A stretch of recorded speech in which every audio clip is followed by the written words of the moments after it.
Hello, good evening. All the biological science, DSC biological science aspirants అందరికీ కూడా good evening అండి.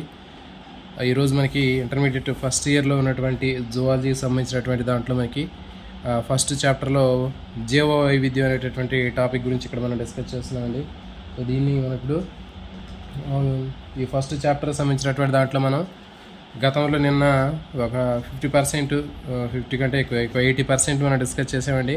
Next దానికి continuation biodiversity జీవ వైవిధ్యానికి సంబంధించింది. దీంట్లో కూడా మనకి ఎక్కువగా బిట్లు రావడానికి అవకాశం ఉంటుంది. సో దీని గురించి మనం ఇక్కడ చూద్దామండి. మరి బయోడైవర్సిటీ అనేటటువంటి పదం మనందరికీ తెలిసినటువంటిది, మనకి 8th క్లాస్ నుంచి కూడా వస్తుంది. ఈ భూమి మీద మనకి రకరకాలైనటువంటి మొక్కలు జంతువుల్లో ఉన్నటువంటి ఆ తేడా ఏదైతే ఉందో మనకి దాన్ని బయోడైవర్సిటీ లేదా జీవ వైవిధ్యం అని చెప్తూ ఉంటారు. ఇవన్నీ నెంబర్ ఆఫ్ యానిమల్స్ ఎక్కువగా ఉంటే మనకి బయోడైవర్సిటీ అనేది అంత ఎక్కువగా ఉంటుంది.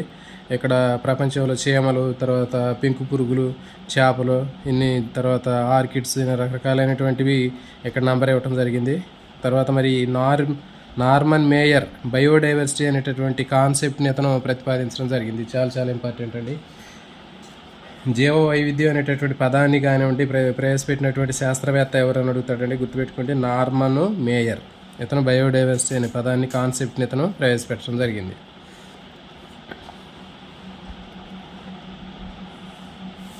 తర్వాత చూసినట్లయితే జీవ వైవిధ్య స్థాయిలు తీసుకున్నట్లయితే జీవ వైవిధ్యం అనేది జాతుల స్థాయిలోనే కాకుండా అణువుల స్థాయి నుంచి కూడా మరి సమాజం స్థాయి వరకు కూడా మనకి బయోడైవర్సిటీ అనేటటువంటిది మనకి కనిపిస్తుంది. మరి దీన్ని తీసుకున్నట్లయితే నార్మన్ మేయర్ చెప్పాము మనం, జీవ వైవిధ్యం అనేటటువంటి కాన్సెప్ట్ని ఇతను ప్రవేశపెట్టాడని చెప్పాము. ఎడ్వర్డ్ విల్సన్, ఈయన ఒక సామాజిక శాస్త్రవేత్త అండి. ఇతను వివిధ స్థాయిల్లో ఉన్నటువంటి జీవుల్ని, వాటిలో ఉన్నటువంటి భేదాలను వివరించడానికి ఈ బయోడైవర్సిటీ అనే పదానికి ప్రాచుర్యం కల్పించాడు. ఇది ఇంపార్టెంట్. బయోడైవర్సిటీ అనే పదానికి ప్రాచుర్యం కల్పించినటువంటి శాస్త్రవేత్త అని అడుగుతారండి. ఇక్కడ 2 పేర్లు కూడా ఉంటాయి మనకి. బయోడైవర్సిటీ అనేటటువంటి కాన్సెప్ట్ భావనని ఎవరు ప్రతిపాదించారని అడుగుతారు. తర్వాత దాన్ని ప్రాచుర్యం కల్పించింది ఎవరు అంటారు. కాబట్టి నార్మన్ మేయరు ఆ కాన్సెప్ట్ని, భావాన్ని ప్రతిపాదించాడు, భావనని. ఎడ్వర్డ్ విల్సన్ దానికి ప్రాచుర్యం కల్పించాడు. సో ఇది దీనికి సంబంధించిందండి. నెక్స్ట్ మరి ఇక్కడ జీవ వైవిధ్యం అనేది 3 స్థాయిల్లో ఉంటాయని మనకి ఇక్కడ అర్థమవుతుందండి. అవేంటి అంటే జన్యు స్థాయిలో వైవిధ్యం ఉంటుంది, జాతుల స్థాయిలో వైవిధ్యం ఉంటుంది, నెక్స్ట్ జీవవరణ స్థాయిలో కూడా మనకి వైవిధ్యం అనేది కనిపిస్తూ ఉంటుంది. సో ఇప్పుడు ఒక్కో దాని గురించి చూద్దామండి. మరి జన్యు వైవిధ్యం అన్నట్లయితే మనకి ఒక జాతిలో జన్యువుల వైవిధ్యాన్ని జన్యు వైవిధ్యం అంటారు. అంటే ఒక జాతిలో ఉండి మిగిలినటువంటి జాతిలో లేనటువంటి వెరైటీ ఆఫ్ జీన్స్ ఎందులో ఉంటాయో దాన్ని మనకి వైవిధ్యం అని చెబుతూ ఉంటారు. అంటే మొత్తం నెంబర్ ఆఫ్ జీన్స్లో ఉన్నటువంటి వేరియేషన్ కూడా మనం జీవ వైవిధ్యం అని చెప్పవచ్చు. మరి వాటి యొక్క విస్తీర్ణ పరిధిని అనుసరించి ఒక జాతిలో అధిక జన్యు వైవిధ్యాన్ని ప్రదర్శించవచ్చు. చూడండి, మనకి ఒక్కొక్క జాతిలో కొన్ని వైవిధ్యాలు అనేటటువంటి జన్యువులు వైవిధ్యాన్ని ప్రదర్శిస్తూ ఉంటాయి. అంటే మిగిలినటువంటి వాటిలో లేనటువంటివి కొన్ని ప్రత్యేకమైనటువంటి వాటిలో కనిపిస్తూ ఉంటాయి. ఫర్ ఎగ్జాంపుల్ రావిల్ఫియా ఓమిటోరియా అనేటటువంటి ఔషధ మొక్కలో హిమాలయ ప్రాంతాల్లో ఇది వ్యాప్తి చెందింది. మరి దీని నుంచి లభించే క్రియాశీలత రసాయనం ఏంటంటే రిసర్పిన్. ఇది రక్తపోటుని కంట్రోల్ చేయడానికి ఉపయోగపడుతుంది. దీని యొక్క సామర్థ్యం కానీ ఉండే గాఢత కానీ ఆధారంగా దీనికి జన్యు వైవిధ్యం అనేది ప్రదర్శిస్తుంది, అధికమైనటువంటి జన్యు వైవిధ్యాన్ని ప్రదర్శిస్తూ ఉంది. మన భారతదేశంలో దాదాపు 50,000 కంటే ఎక్కువ రకాలైనటువంటి వరి వంగడాలు, 1000కి పైగా మామిడి రకాలు ఉన్నాయి. మరి ఈ జన్యు వైవిధ్యం అనేది వాతావరణంలో మార్పులకు అనుకూలంగా అధికమవుతూ జీవుల మనుగడకి లాభదాయకం అవుతుంది. సో కాబట్టి ఇట్లా మనకి ఇది కాన్సెప్ట్ ఏంటి అంటే మనకి జీవుల్లో ఉండేటటువంటి జన్యువుల్లో ఉండేటటువంటి తేడానే జన్యు వైవిధ్యం అంటారు. ఇక్కడ మనకి బిట్ ఏం అడుగుతారంటే రావుల్ఫియా సర్పంట్ అయినా లేకపోతే రావుల్ఫియా ఓమోటోరియా అనేటటువంటి ఔషధ మొక్క హిమాలయాల్లో వ్యాప్తి చెందింది. మరి దీని నుంచి వచ్చేది ఏది అంటే రిసర్పిన్. అది లేకపోతే రావుల్ఫియా ఓమోటోరియా అనేటటువంటి మొక్క ఈ క్రింది వాటిలో దేనికి చికిత్సకు ఉపయోగిస్తారంటారండి. అధిక రక్తపోటుకి దీన్ని ఎక్కువగా ఉపయోగిస్తారు. సో ఇది మనకి కాన్సెప్ట్ ఇక్కడ. కానీ మనం గుర్తుపెట్టుకునేటటువంటి బిట్ అనేది ఇక్కడ మనకి ఒకటే ఉంటుందండి. ఇక్కడ జన్యువుల్లో ఉండేటటువంటి వైవిధ్యాన్ని, ఒక జాతిలో ఉండేటటువంటి జన్యువుల వైవిధ్యాన్ని జన్యు వైవిధ్యం అంటారు. ఇక్కడ చూడండి, మనకి ఈ రావుల్ఫియా అనేటటువంటి మొక్కలో ఆ వైవిధ్యం కలిగినటువంటి జన్యువు ఉంది దీంట్లో. మరి అట్లా ఒక్కొక్క దానికి ఒక్కొక్క ప్రత్యేకత ఉన్నటువంటి జన్యువులు అనేవి ఉంటాయి. సో ఇక్కడ మనకి ఎగ్జాంపుల్ ఇది అడిగింటే రిసర్పిన్ అనేటటువంటిది దేని నుంచి వచ్చింది అని చెప్తారు. రావుల్ఫియా మొక్క నుంచి వచ్చింది. ఇది అధిక రక్తపోటు కోసం ఉపయోగిస్తారు. సో ఇది దీనికి సంబంధించినటువంటి ఈ కాన్సెప్ట్లో మనకి అడిగేటటువంటి ప్రశ్న. నెక్స్ట్ జాతుల స్థాయిలో వైవిధ్యం. ఇది జాతుల్లో కనిపించేటటువంటి వైవిధ్యాన్ని జాతుల వైవిధ్యం అంటారండి. స్పీసీస్ లెవెల్లో కనిపిస్తుంటుంది. ఉదాహరణ పశ్చిమ కనువుల్లో నివసించేటటువంటి ఉభయచర జీవులు తీసుకున్నట్లయితే వాటిలో వైవిధ్యము తూర్పు కనువుల్లో నివసించే వాటికంటే అధికంగా ఉంటుంది. అంటే ఒక్కొక్క ప్లేస్లో ఉండేటటువంటి ఒక జాతికి సంబంధించినటువంటి వైవిధ్యం అనేది ఒక ప్రాంతాల్లో ఎక్కువగా ఉంటుంది, మరొక ప్రాంతాల్లో తక్కువగా కనిపిస్తూ ఉంటుంది. ఉభయచరాలు తీసుకున్నట్లయితే చెప్పాం మనం, తూర్పు కనువుల్లో నివసించే వాటికంటే అధికంగా ఉంటుంది పశ్చిమ కనువుల్లో. సో కాబట్టి ఇది జాతుల వైవిధ్యం. నెక్స్ట్ మూడవది జీవావరణ వైవిధ్యం అని చెప్పాం. మరి జీవావరణ వైవిధ్యం అనేటటువంటి తీసుకున్నట్లయితే ఇక్కడ మనకి ఎకలాజికల్ డైవర్సిటీ, జీవావరణ వ్యవస్థలో ఉన్నతమైనటువంటి వ్యవస్థలో ఉండే వైవిధ్యాన్ని జీవావరణ వైవిధ్యం అంటారు. ఇక్కడ మన పేరులోనే ఉంది.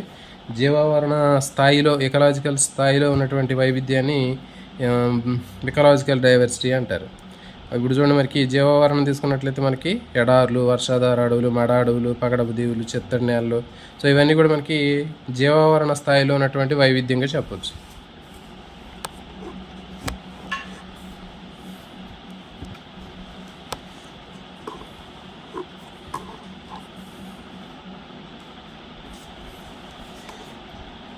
నెక్స్ట్ ఇక్కడ తీసుకున్నట్లయితే మనకి స్కాండినేవియా దేశంలో తీసుకున్నట్లయితే మరి ఆ దేశమైనటువంటి నార్వేలో ఇతర దేశాల్లోకి పోల్చుకుంటే అధిక వైవిధ్యాన్ని కలిగి ఉంటుంది.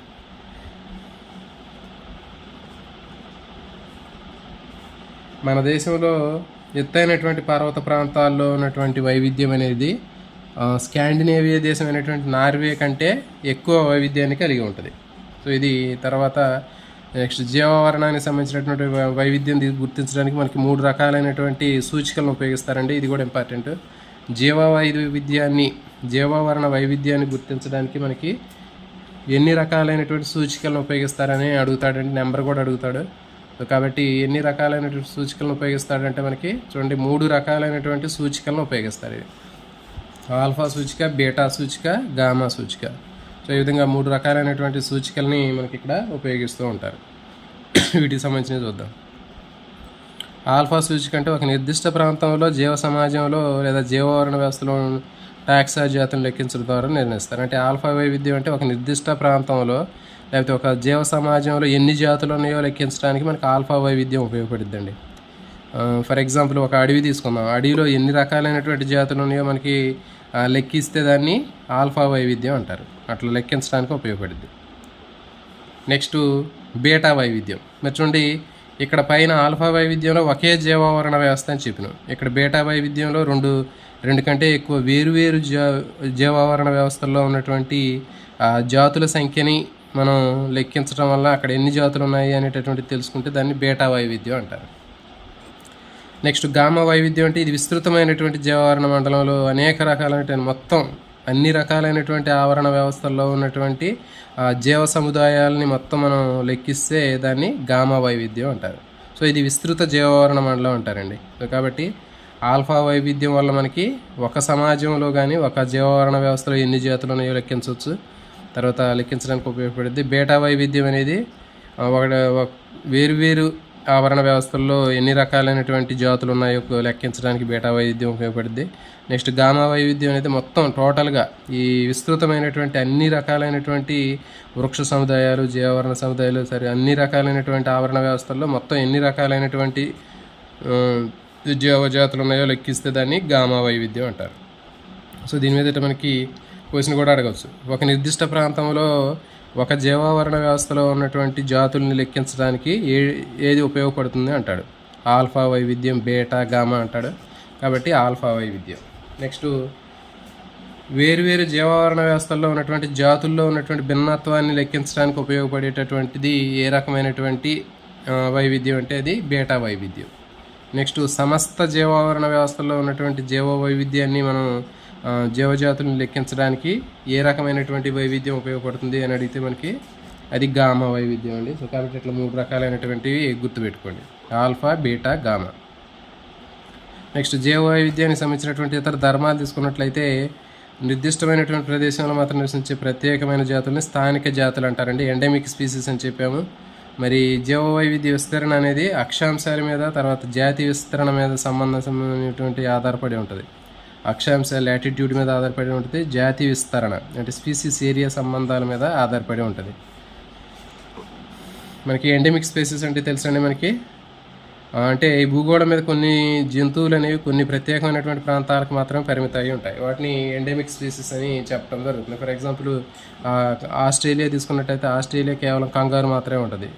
తర్వాత న్యూజిలాండ్ తీసుకుంటే కివి అక్కడ మాత్రమే ఉంటుంది. సో అట్లా ఒక ప్రత్యేక ప్రాంతాలకు మాత్రమే పరిమితమైనటువంటి జాతుల్ని స్థానిక జాతులు అంటారు. నెక్స్ట్ జీవ వైవిధ్యంలో అక్షాంశాలకు సంబంధించినటువంటి ప్రవణత అనేది ఎట్లా ఉంటుంది అనేది ఇక్కడ చూద్దామండి. దీన్ని తీసుకున్నట్లయితే అసలు అక్షాంశాన్ని బట్టి మనకి ఈ జీవుల సంఖ్య అనేది మారుతూ ఉంటుంది, లేకపోతే జీవ వైవిధ్యం అనేది మారుతూ కనిపిస్తూ ఉంటుంది. ఫర్ ఎగ్జాంపుల్ చూడండి, ఉన్నత అక్షాంశాలతో పోలిస్తే నిమ్న అక్షాంశాల్లో ఎక్కువ జీవజాతులు అనేవి ఎక్కువ ఉంటాయి. అంటే ఫర్ ఎగ్జాంపుల్ మనకి ఇది నిమ్న అక్షాంశం, ఇది 0 డిగ్రీలు భూమధ్య రేఖ, తర్వాత ఇది కర్కట రేఖ, తర్వాత మకర రేఖ. సో కాబట్టి ఇట్లా మనకి ఈ రేఖలు ఉంటాయి కదా. భూమధ్య రేఖ 0 డిగ్రీలు ఎక్కడైతే ఉందో ఆ భూమధ్య రేఖ దగ్గర అది నిమ్న అక్షాంశం. నిమ్న అక్షాంశంతో పోలిస్తే ఉన్నత అక్షాంశాల్లో తక్కువ జీవజాతులు ఉంటాయి. అంటే ఉన్నత అక్షాంశాలతో పోలిస్తే నిమ్న అక్షాంశాల్లో ఎక్కువ జాతులు ఉంటాయి, కింద ఎక్కువగా ఉంటాయి. 0 డిగ్రీల నుంచి క్రమంగా 1, 2, 3 కర్కట రేఖ మకర రేఖను దాటుతూ పోతుంటే మనకి జీవ వైవిధ్యం అనేది తగ్గిపోద్ది. అంటే ధ్రువాల్లో నుంచి భూమధ్య రేఖకు వస్తుంటే జీవ వైవిధ్యం పెరిగిద్ది, పైనుంచి కిందకు వస్తుంటే ఇట్లా జీవ వైవిధ్యం అనేది పెరిగిద్ది. మళ్ళీ కింద నుంచి అట్లా పైకి పోతే ధ్రువాల వైపు పోతే జీవ వైవిధ్యం అనేది తగ్గిద్ది. సో ఇక్కడ మనకి ఇచ్చిన చూడండి కొన్ని. కొలంబియా అనేటటువంటి ప్రదేశం తీసుకుంటే అక్కడ పక్షి జాతులు 1400 ఉన్నాయంటండి. మరి 1400 ఎందుకు ఎక్కువ ఉన్నాయి? తర్వాత న్యూయార్క్లో 105 ఎందుకు పక్షి జాతులు ఉన్నాయి? తర్వాత గ్రీన్లాండ్లో 56 ఎందుకు ఉన్నాయంటే వీటి యొక్క అక్షాంశాన్ని ఒకసారి మనం పరిశీలిస్తే ఇక్కడ 1400 ఉన్నటువంటి పక్షి జాతులు తీసుకుంటే మరి ఇక్కడ అక్షాంశం అనేది 0 డిగ్రీలు అంటే ఏంటి, భూమధ్య రేఖ దగ్గరలో ఉంది ఇది. తర్వాత న్యూయార్క్ తీసుకుంటే 105 డిగ్రీలు అంటే ఏంటి, 41 డిగ్రీలు ఉంది అక్షాంశం దగ్గర ఉంది. అంటే కర్కట రేఖ కొంచెం ముందుగా ఉంది. తర్వాత ఇంకా పైకి పోతుంటే గ్రీన్లాండ్ తీసుకుంటే 71 డిగ్రీలు మనకి అక్కడ కనిపిస్తూ ఉంది. కాబట్టి ఏంటి, కింద నుంచి పైకి వెళ్తూ ఉంటే భూమధ్య రేఖ దగ్గర ఎక్కువగా వైవిధ్యం అనేది ఎక్కువ కనిపిస్తుంది. సో ఇదంతా మనకి ఏంటంటే జస్ట్ ఇన్ఫర్మేషన్ పర్పస్ అండి.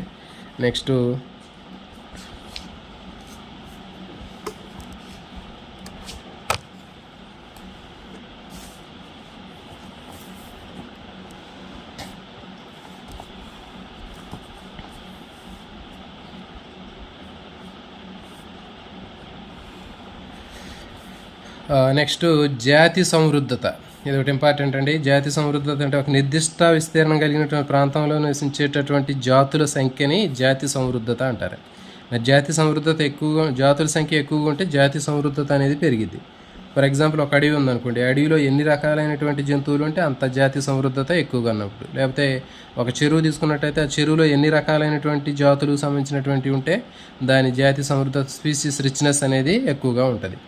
మరి ఒక ప్రాంతంలో జాతి సమృద్ధతను నిర్ధారించుకున్నటువంటి ప్రాంత విస్తీర్ణత అధికంగా అయినా కానీ ఒక హద్దు వరకు మాత్రమే పెరుగుతుంది. అంటే ఒక నిర్దిష్ట ప్రాంతం యొక్క విస్తీర్ణం పెరిగినప్పటికీ కూడా, ఇక్కడ చూడండి ఏదైనా ఒక ప్రాంతం తీసుకుందాం, ఒక ఆవరణ వ్యవస్థ కానీ ఏదైనా ఒక ప్రాంతం తీసుకుంటే దానికి ప్రాంతం విస్తీర్ణం అధికంగా ఉంటే మరి ఈ జాతుల సంఖ్య అనేది ఎక్కువగా ఉండాలనే అవసరం లేదు. అంటే కొంతవరకు మాత్రమే ఉంటాయి.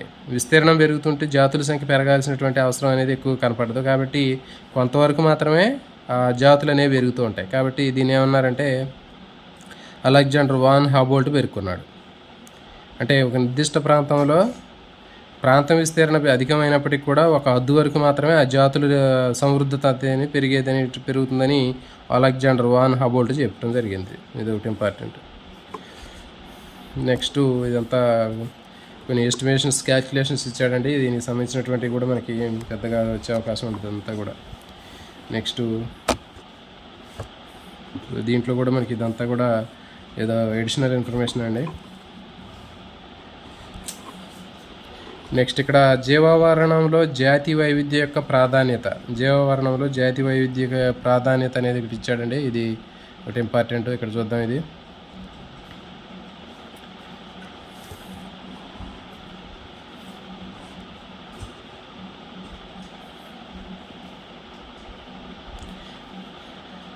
జాతి వైవిధ్యంలో ప్రాధాన్యత ఇక్కడ తీసుకొని చూసినట్లయితే కొన్ని జాతులు నశించిపోవడం వల్ల ఏం జరుగుతుందంటే మానవ జీవితం ప్రభావితం చేస్తుందా అనేటటువంటి విషయాన్ని పాల్ ఎల్రిచ్ ప్రతిపాదించినటువంటి రివిట్ పేపర్ దృగ్విషయం.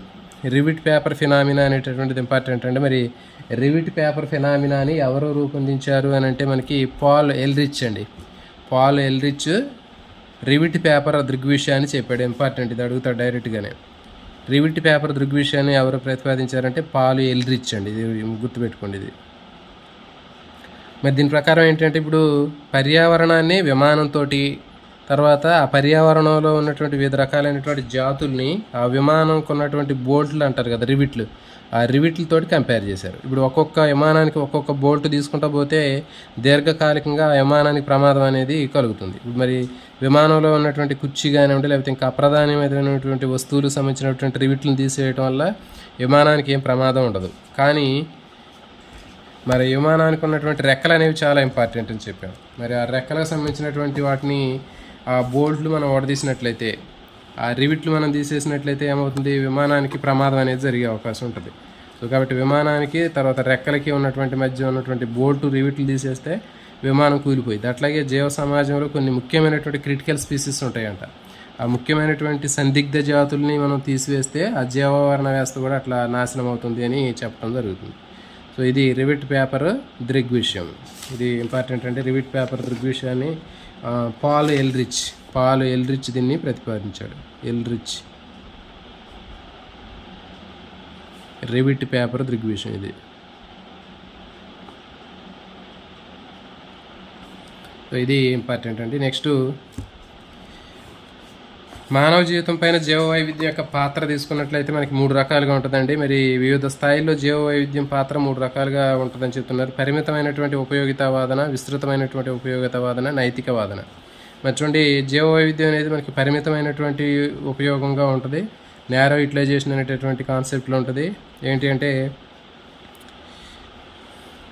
జీవ వైవిధ్యాన్ని ఒక వనరుగా ఉపయోగిస్తారని చెప్పిన మానవుడు మరి ఈ జీవ వైవిధ్యాన్ని ఉపయోగించుకొని మనకి రకరకాలైనటువంటి అవసరాల కోసం ఉపయోగిస్తున్నాడు. అంటే ఆర్థిక లాభాలని, అంటే ఆహారం, పప్పు ధాన్యాలు, తర్వాత పండ్లు, నారలు, ఇంకా పారిశ్రామిక పదార్థాలు అంటే ట్యానిన్లు, కార్బన్ పదార్థాలు, రెసిన్లు, సుగంధ ద్రవ్యాలు, లేటెక్స్, ఇవన్నీ మానవుడు ఈ జీవ వైవిధ్యాన్ని ఉపయోగించి పొందుతున్నాడు.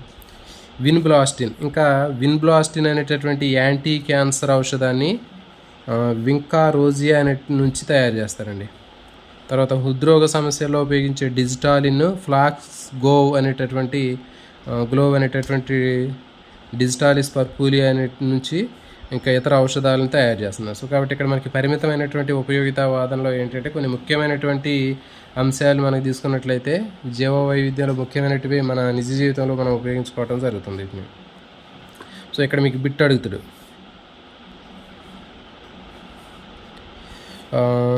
చూడండి, విన్బ్లాస్టిన్ అనేటటువంటి యాంటీ క్యాన్సర్ ఔషధము దేని నుంచి తయారు చేస్తారు?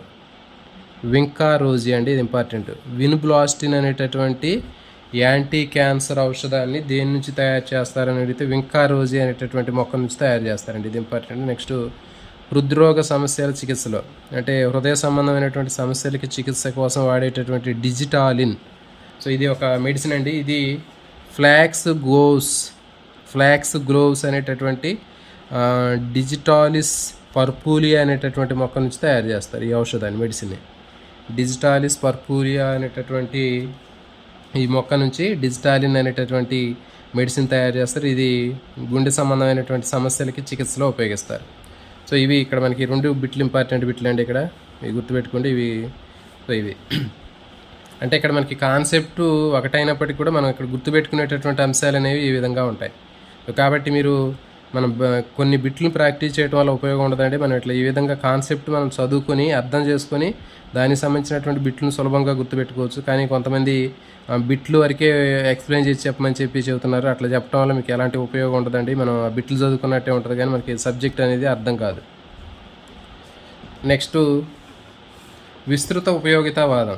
చూడండి, మరి జీవ వైవిధ్యం అనేది మనకి విస్తృతమైనటువంటి కాన్సెప్ట్లో బ్రాడ్ యూటిలైజేషన్లో మనకి తీసుకున్నట్టయితే అసలు మనకి ఎక్కువ మొత్తంలో మనకి వాతావరణం అనేది మనకి చాలా రకాలైనటువంటి అంశాలు ఈ జీవ వైవిధ్యం ఉపయోగపడుతుంది. చూడండి, మొత్తం భూ వాతావరణంలో ఆక్సిజన్ 20% ఆక్సిజన్ అమెజాన్ అడవుల నుంచే వస్తుంది. తర్వాత ఇంకా పరాగ సంపర్క కారకాలైనటువంటి తేనెటీగలు కానివ్వండి, పక్షులు, గబ్బిలాలు ఇవన్నీ లేకపోతే అసలు పరాగ సంపర్కం జరగదు. మొక్కలు, విత్తనాలు ఉండవు. కొత్త జాతులు అనేవి ఏమీ ఉన్న జాతులు మొత్తం కూడా అంతరించిపోయే అవకాశం ఉంటుంది. కాబట్టి ఇంకా ప్రకృతి రమణీయతను, తర్వాత ప్రకృతి ఇచ్చేటటువంటి మనకి ఆ ప్రకృతి రమణీయతను మనం వెలగట్టలేము అసలు. సో కాబట్టి ఇవన్నీ కూడా ఏంటంటే విస్తృతమైనటువంటి బ్రాడ్ యూటిలైజేషన్లో మనకి ఈ జీవ వైవిధ్యాన్ని మనం ఉపయోగించుకుంటున్నాం. సో ఇక్కడ మనకి దీంట్లో బిట్లు అనేవి ఏమీ లేదు. ఇది నెక్స్ట్ నైతికవాదం.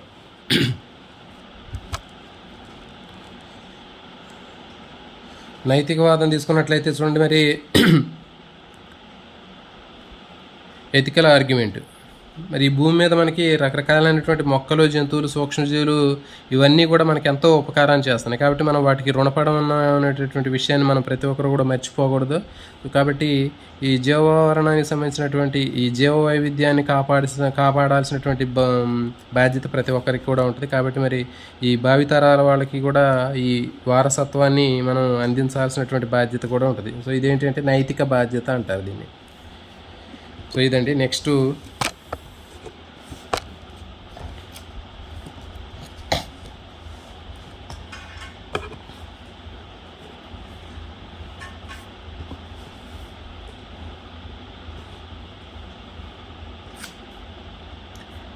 జీవ వైవిధ్యానికి హానికారకాలు. మరి జీవ వైవిధ్యానికి హాని కలిగించేటటువంటి అంశాలు మనం ఇక్కడ పరిశీలించినట్లయితే 4 ప్రధానమైనటువంటి అంశాలు అనేవి జీవ వైవిధ్యాన్ని నష్టం కలిగిస్తూ ఉన్నాయి. అవి ఏంటి అంటే,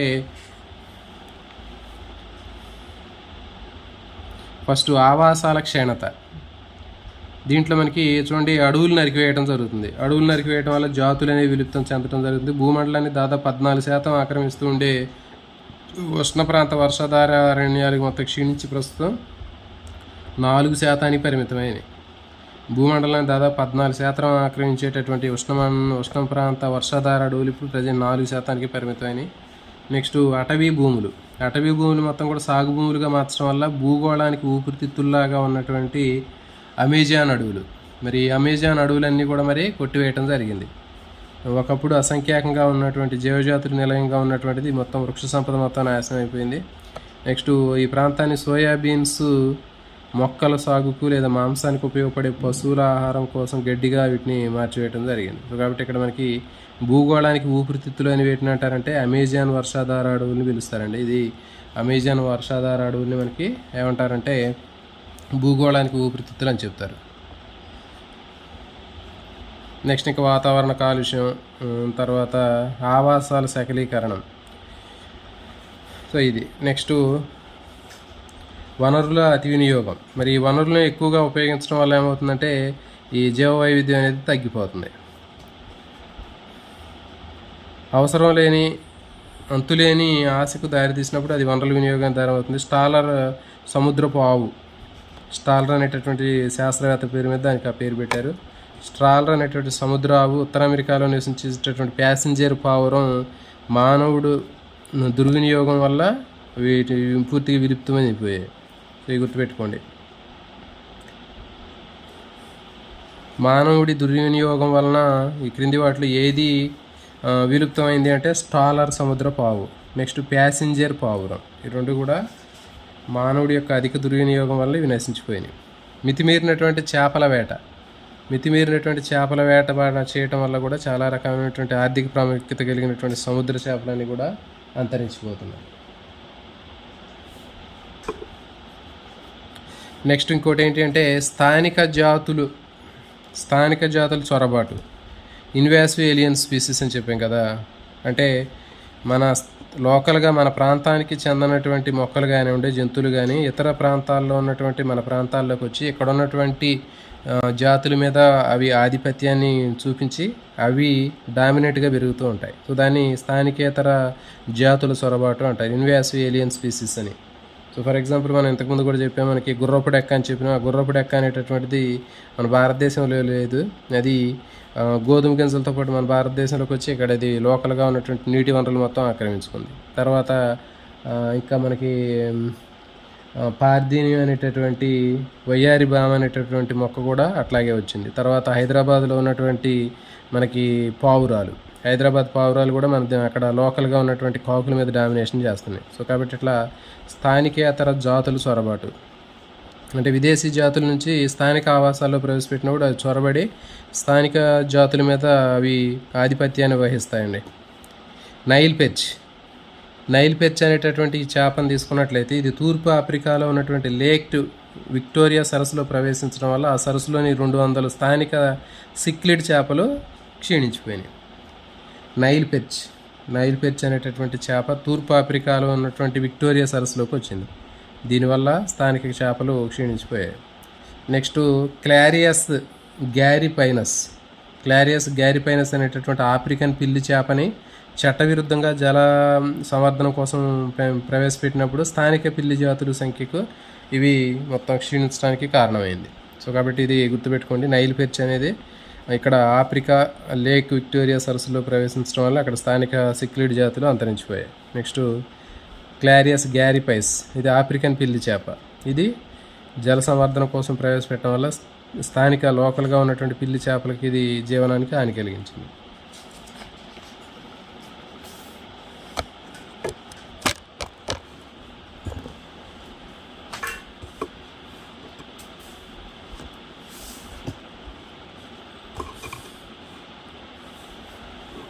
నెక్స్ట్ చెప్పాం కదా, క్యారెట్ గ్రాస్ కానివ్వండి, లేకపోతే కాంగ్రెస్ గ్రాస్, లేకపోతే స్పానిష్ ఫ్లాగ్, అక్షింతల పూల మొక్కలు అంటుంటారు వీటిని, నీటి హయాసియంత్ ఇప్పుడు చెప్పాం మనం.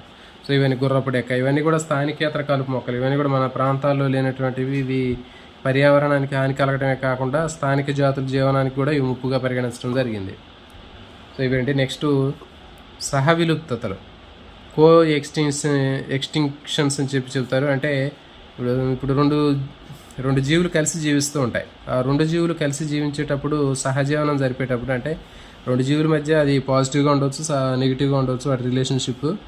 అక్కడ రెండు రకాలైనటువంటి జీవులు కలిసి ఉన్నప్పుడు దాంట్లో ఒక జీవిని తీసేస్తే ఆ రెండోది కూడా ఎగ్జిస్ట్ అయిపోద్ది, అది రెండోది కూడా విలుప్తం అయిపోద్ది. ఇప్పుడు పరాన్నజీవి, అతిదేయి ఉన్నాయి. ఇవి రెండు అవికల్ప సహజీవనంలో అతిదేయి విలుప్తం అయిందనుకోండి, మరి పరాన్నజీవి కూడా విలుప్తం అయిపోద్ది. సో ఫర్ ఎగ్జాంపుల్ ఇప్పుడు టీనియాసోలియం ఉందనుకోండి, టీనియాసోలియం అనేది మానవుడు, తర్వాత పంది, దీనికి అతిదేయులు. మరి అలాంటి పంది మొత్తం అంతరించిపోయింది అనుకోండి, పంది జాతి లేకపోతే ఆ టీనియాసోలియం జాతి కూడా అంతరించిపోద్ది. సో కాబట్టి ఇట్లా సహవిలుప్తత అంటారు. అంటే రెండు ఒకదానితో కలిసి జీవించేటప్పుడు ఒకటి అంతరించిపోతే రెండోది కూడా అంతరించిపోయే అవకాశం ఉంటుంది. ఇప్పుడు మొక్కలకి జంతువుల మధ్య ఉన్నటువంటి ఆ సంబంధం కూడా మనకి అట్లాంటిదే, సహవిలుప్తత లాంటిది. సో ఇప్పుడు ఫర్ ఎగ్జాంపుల్ మొక్కలు, పరాగ సంపర్క కారకాలు, కీటకాలు, ఇవి రెండింటికి కూడా మన సహజీవనం అనేది కనిపిస్తూ ఉంటుంది. మరి ఇప్పుడు పరాగ సంపర్కానికి కారణమైనటువంటి కీటకాలు అంతరించిపోయాయి అనుకోండి, మరి పురుగు మందులు స్ప్రే చేస్తే ఏమవుతుంది, ఈ కీటకాలు మొత్తం కూడా చనిపోయే అవకాశం ఉంటుంది. మరి ఇవి చనిపోతే ఆటోమేటిక్గా మరి మొక్కలు కూడా పరాగ సంపర్కం జరగటం లేకపోవటం వల్ల అవి పువ్వులు మొత్తం కాయల్లాగా మారవు, గింజలు తయారవు, ఆ మొక్కలన్నీ కూడా చనిపోయి కొత్త మొక్కలు ఏర్పడటానికి అవకాశం ఉండదు. సో దీన్ని సహవిలుప్తత అంటారు. నెక్స్ట్ జీవ వైవిధ్యాన్ని ఎలా సంరక్షించాలి. చూడండి, మరి జీవ వైవిధ్యాన్ని సంరక్షించాలి అంటే మనకి రెండు రకాలైనటువంటి విధానాలు ఉన్నాయి. అవేంటి అంటే సహజ స్థాన సంరక్షణ, స్థల బాహ్య సంరక్షణ. ఇన్సైటు కన్జర్వేషన్, ఎక్సైటు కన్జర్వేషన్ అంటారండి. అంటే సహజ స్థాన సంరక్షణ అంటే ఏంటంటే ఏదైనా మన జీవ వైవిధ్యాన్ని కాపాడే సందర్భంలో మొక్కలు కానీ జంతువులు కానీ అవి ఎక్కడైతే ఉన్నాయో ఆ ప్లేస్లోనే దాన్ని సంరక్షిస్తే దాన్ని సహజ స్థాన సంరక్షణ అంటారు. అట్లా కాకుండా స్థలబాహ్య సంరక్షణ అంటే ఏంటంటే ఏదైనా ఒక జంతువు కానీ మొక్కను కానీ మనం సంరక్షించాలి అంటే అది ఉన్నటువంటి ప్లేస్ నుంచి తీసుకొచ్చి మరొక ప్లేస్లో పెట్టి దాన్ని సంరక్షిస్తే దాన్ని స్థలబాహ్య సంరక్షణ అంటారు. సో మరి వీటికి సంబంధించినటువంటి ఇక్కడ మనకి ఇవ్వటం జరిగింది, చూద్దాం. జీవవైద్య సంరక్షణ విధానాల్లో సహజ స్థాన సంరక్షణ, స్థల బాహ్య సంరక్షణ, ఆన్ సైటు అంటారు, లేకపోతే ఇన్ సైటు కన్జర్వేషన్ అంటారు, ఇది ఆఫ్ సైటు లేకపోతే ఎక్స్ సైటు కన్జర్వేషన్ అంటారు. ఇప్పుడు చూడండి, దీంట్లో మనకి జాతీయ పార్కులు, అభయారణ్యాలు, జీవగోళ సురక్షిత ప్రదేశాలు, పావన ప్రాంతాలు. సో ఇవన్నీ కూడా మనకి సహజ స్థాన సంరక్షణ. అంటే ఇప్పుడు ఫర్ ఎగ్జాంపుల్ పెద్ద పెద్ద నేషనల్ పార్కులు ఉంటాయి. ఈ నేషనల్ పార్కులు మొత్తం కూడా పెద్ద పెద్ద అడవులే కదా, మరి అడవుల్లో ఉన్నటువంటి జంతువుల్ని అక్కడే వాటి సహజ స్థలాల్లోనే సంరక్షిస్తూ ఉంటారు. ఈ అభయారణ్యాలు ఇవన్నీ కూడా ఇవి ఆన్ సైట్ కన్జర్వేషన్, సహజ స్థాన సంరక్షణ అంటారు. మరి రెండోది స్థలబాహ్య సంరక్షణ. అంటే ఇక్కడ మనకి ఆఫ్ సైట్ కన్జర్వేషన్ అంటారు. ఇక్కడ మనకి అవి ఎక్కడైతే వీటికి ప్రమాదం ఉందో ఆ ప్రాంతం నుంచి వేరే ప్రాంతంలో వీటిని సంరక్షిస్తూ ఉంటారు. సో దీంట్లో అతి శీతలీకరణ, ఇన్విట్రో సంవర్ధన, జన్యు బ్యాంకులు అనేటటువంటివి ఉంటాయి. మరి వీటి గురించి చూద్దాం. దీంట్లో స్థలబాహ్య సంరక్షణ మనకి పార్కులు కూడా ఉంటాయి. మనకి ఫర్ ఎగ్జాంపుల్ జూ పార్క్ ఉందనుకోండి, ఆ జూ పార్కులో మనం ఏం చేస్తుంటాం, ఈ అడవిలో ఉండేటటువంటి జంతువులను తీసుకొచ్చి ఇక్కడ పెంచుతూ ఉంటాం మనం. సో దీన్ని జూ పార్కులు కూడా మనకి ఎగ్జాంపుల్గా చెప్పొచ్చు. సో వీటి గురించి చూద్దాం. సహజ స్థాన సంరక్షణ అని చెప్పాము మనం ఇక్కడ.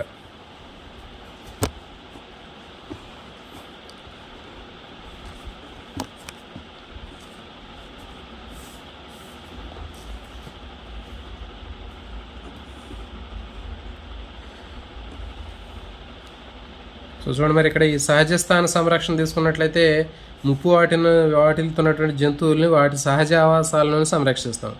ఎక్కడ వాటికి ముప్పు వాటిల్లిందో ఆ ముప్పు వాటిల్లేటటువంటి ప్రాంతంలోనే వాటిని సంరక్షించడం జరుగుతుంది.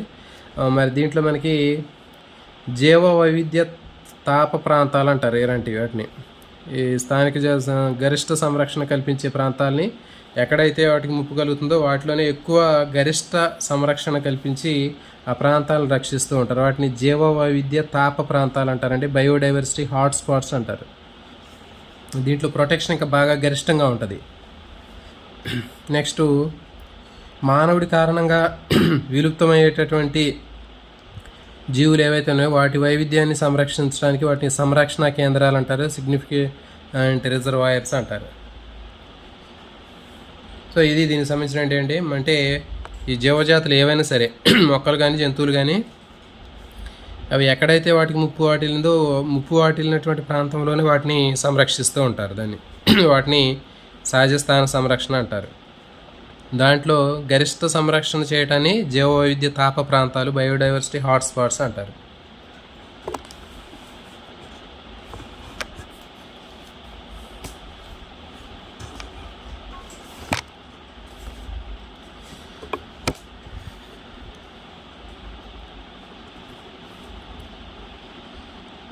నెక్స్ట్,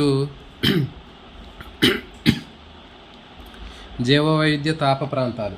ఈ జీవ వైవిధ్య తాప ప్రాంతాల గురించి చూద్దామండి.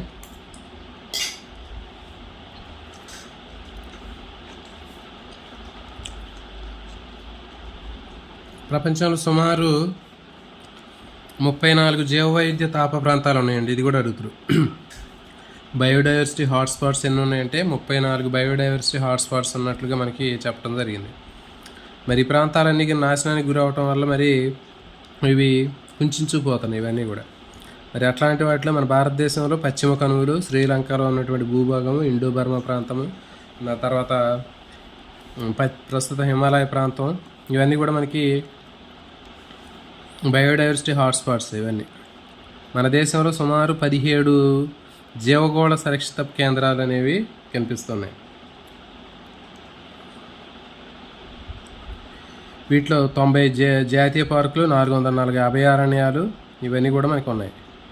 ఎన్ని ఉన్నాయి జాతీయ పార్కులు అంటే 90 జాతీయ పార్కులు ఉన్నాయి, 448 అభయారణ్యాలు ఉన్నాయి, 17 జీవగోళ సురక్షిత ప్రాంతాలు అనేవి కేంద్రాలు అనేవి ఉన్నాయి. సో ఈ డేటా అనేది ఇంపార్టెంట్ అండి.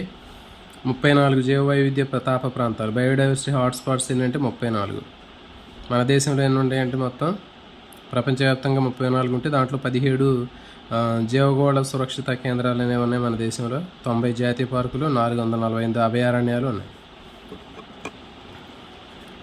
బయోస్ఫియర్ రిజర్వాయర్స్, జీవగోళ సురక్షిత ప్రాంతాలు తీసుకున్నట్లయితే దీంట్లో మనకి జీవగోళ వనరుల సంరక్షణ కనిష్ట అలజడి కలిగినటువంటి ప్రత్యేకమైన వేరు చేయబడిన ప్రదేశాలను జీవగోళ సురక్షిత ప్రాంతాలు అంటారు. అంటే కనిష్ట అలజడి కలిగినటువంటి ప్రత్యేకమైనటువంటి వేరు చేయబడినటువంటి ప్రాంతాలని జీవగోళ సురక్షిత కేంద్రాలు అంటారు. అంటే వాటికి డిస్టర్బెన్స్ అనేది తక్కువగా ఉంటుంది. తక్కువ డిస్టర్బెన్స్ ఉండేటటువంటి ప్రాంతాలని జీవగోళ సురక్షిత కేంద్రాలుగా విభజించడం జరిగింది. భారతదేశంలో జీవగోళ సురక్షిత కేంద్రాల్లో 17వది శేషాచల కొండలు. ఇది ఇంపార్టెంట్ అండి. ఇది 17వది శేషాచల కొండలు. భారతదేశంలో జీవగోళ సురక్షిత కేంద్రాల్లో 17వ దాన్ని గుర్తించండి అంటాడండి. ఈ 17వది ఏది అంటే శేషాచల కొండలు. ఇంపార్టెంట్. నెక్స్ట్ జీవగోళ సురక్షిత కేంద్రాలు. జీవగోళ సురక్షిత కేంద్రాలు తీసుకున్నట్లయితే ఇది అయిపోయింది. నెక్స్ట్ నేషనల్ పార్కులు, జాతీయ పార్కులు. జాతీయ పార్కుల్లో మనకి ప్రత్యేకమైనటువంటి వన్యజీవులు మనుగడకి నిర్దేశించినటువంటి సురక్షితమైన సహజసిద్ధమైనటువంటి ఆ జాతీయ పార్కులు. వీటిలో మన దేశంలో వృక్ష సంపద, జంతు సంపద ఆకర్షణీయంగా ఉంటుంది. దీంట్లో ఫర్ ఎగ్జాంపుల్ మనకి మన దేశంలో ఉన్నటువంటి జాతీయ పార్కులు తీసుకున్నట్లయితే Jim Corbett national park. So ఇది ఇంపార్టెంట్ అండి. ఇది ఉత్తరాఖండ్లో ఉంది. ఉత్తరాఖండ్ రాష్ట్రంలో ఉన్నటువంటి మన భారతదేశంలో మొట్టమొదటి జాతీయ పార్కు. సో ఇది కూడా చాలా చాలా ఇంపార్టెంట్ అండి. మన భారతదేశంలో మొట్టమొదటి జాతీయ పార్కు ఏది అని అడుగుతాడు. Jim Corbett national park. తర్వాత ఇది ఎక్కడ ఉంది అని అడుగుతారు. జిమ్ కార్బెట్ నేషనల్ పార్కు ఉత్తరాఖండ్లో ఉంది. నెక్స్ట్ కజిరంగా నేషనల్ పార్కు అస్సాంలో ఉందండి. ఇది కూడా ఇంపార్టెంటే. కాసు బ్రహ్మానందరెడ్డి జాతీయ పార్కు, మహావీర హరిణి వనస్థలి జాతీయ పార్కు ఆంధ్రప్రదేశ్, కీలాడియో ఘన జాతీయ పార్కు రాజస్థాను. సో ఇవన్నీ కూడా పేర్లు గుర్తుపెట్టుకోవాలంటే ఇంపార్టెంట్. ఇది ఎక్కడ ఉంది అని అడుగుతాడండి. కియోలడియో ఘనాలో ఉంది, రాజస్థాన్లో ఉన్నటువంటి ఘనాలో ఉంది కాబట్టి దానికి ఘనా జాతీయ పార్క్ అన్నారు. నెక్స్ట్ మహావీర్ హరిణి వనస్థలి జాతీయ పార్క్ ఆంధ్రప్రదేశ్లో ఉంది. కాసు బ్రహ్మానందరెడ్డి ఇది కూడా ఏపీలో ఉంది. కజిరంగా ఇది ఇంపార్టెంట్ అండి, అస్సాంలో ఉంది. నెక్స్ట్ జిమ్ కార్బెట్ ఉత్తరాఖండ్లో ఉంది. సో ఇది దీనికి సంబంధించిందండి, ఇంపార్టెంట్ ఇది.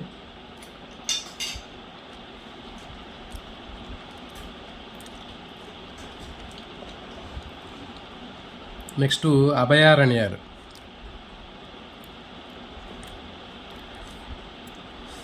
ఎండేంజర్డ్ స్పీసీస్ అని చెప్పాం కదా, అంతరించిపోతున్నటువంటి జంతు జాతులను సంరక్షించడం కోసం అభయారణ్యాలు, శాంక్చురీస్ని ఏర్పాటు చేయడం జరిగింది. మరి శాంక్చురీస్ అనేటటువంటి కూడా నేషనల్ పార్కు లాంటివే, కానీ చాలా కొంచెం తక్కువ ఏరియా అనేది చాలా తక్కువ ఉంటుంది. జాతీయ పార్కులు కొన్ని వందల ఎకరాలు, వేల ఎకరాల్లో ఉంటాయి. ఈ అభయారణ్యాలు మాత్రం లిమిటెడ్గా ఉంటాయి. ఫర్ ఎగ్జాంపుల్ దీంట్లో పర్యాటకులను అనుమతిస్తారు. తర్వాత ఇంకా కొంచెం అటవీ ఉత్పత్తులకు సంబంధించిన పశువులు గడ్డి మేయటం కానివ్వండి, ఇంకా అటవీ ఉత్పత్తులను కూడా కలెక్షన్ చేసుకోవడానికి అభయారణ్యాలు, శాంక్చురీస్లో అవకాశం ఉంటుంది.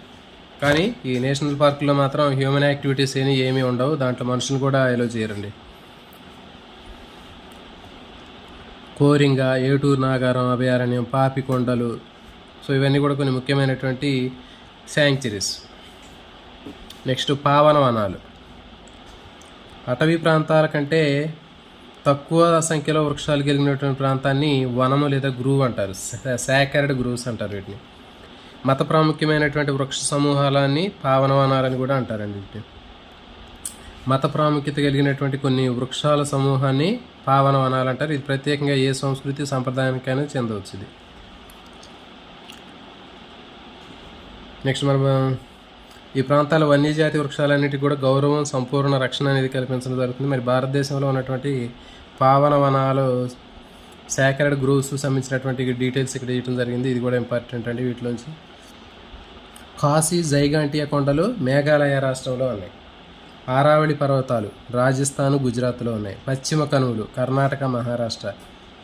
సర్గుజ్ బస్తర్ ఛత్తీస్గఢ్. చంద మధ్యప్రదేశ్.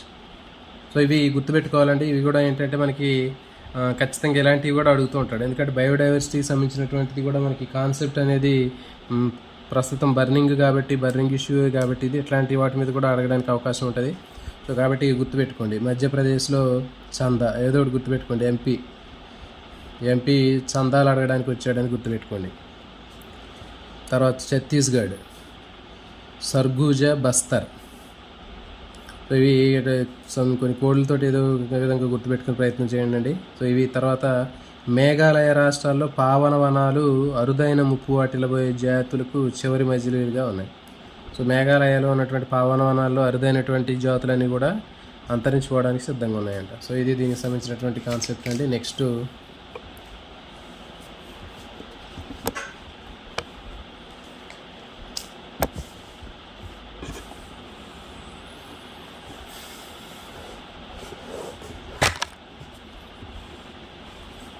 స్థలబాహ్య సంరక్షణ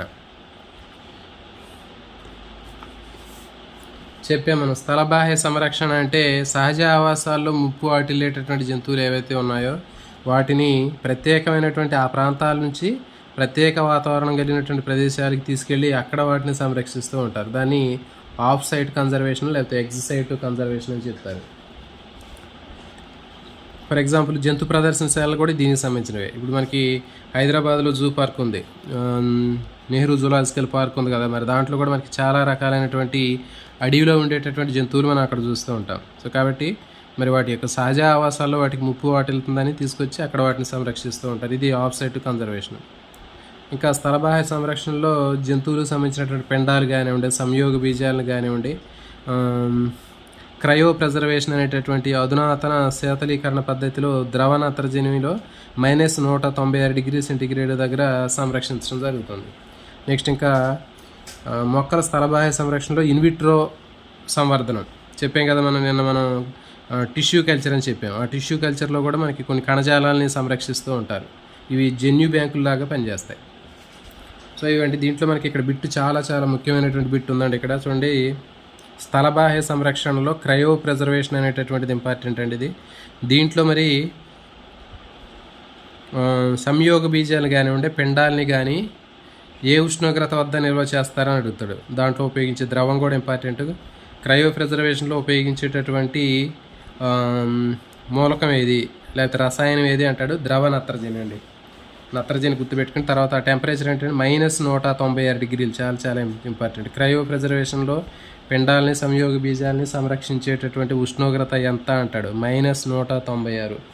మోస్ట్ ఇంపార్టెంట్ అండి ఇది. నెక్స్ట్ ఇంకా మనకి ఆ టిష్యూ కల్చర్లో మనకి రకరకాలైనటువంటి టిష్యూస్ మనం క్యాలస్ లాగా పెంచుతామని చెప్పాం మనం. ఏదైనా మొక్కలకు సంబంధించినటువంటి అరుదుగా, ఫర్ ఎగ్జాంపుల్ ఏదైనా అరుదైనటువంటి మొక్కలు ఉన్నాయి, అంతరించిపోయేటటువంటి మొక్కలు, అరుదుగా ఉన్నటువంటి మొక్కలు ఉంటే వాటి కణజాలాన్ని మనం సేకరించి వాటిని ఏం చేస్తారు చెప్పాం మనం. దానికి ఒక పోషక యానకాన్ని కలిపి, సూక్ష్మజీవరహితమైనటువంటి యానకాన్ని కలిపి మనకి ఒక టిష్యూ లాగా పెరిగేటట్లు చేస్తామని చెప్పాం. ఈ విధంగా వచ్చినటువంటి టిష్యూల్ని మనం క్యాలస్ అని చెప్పాం.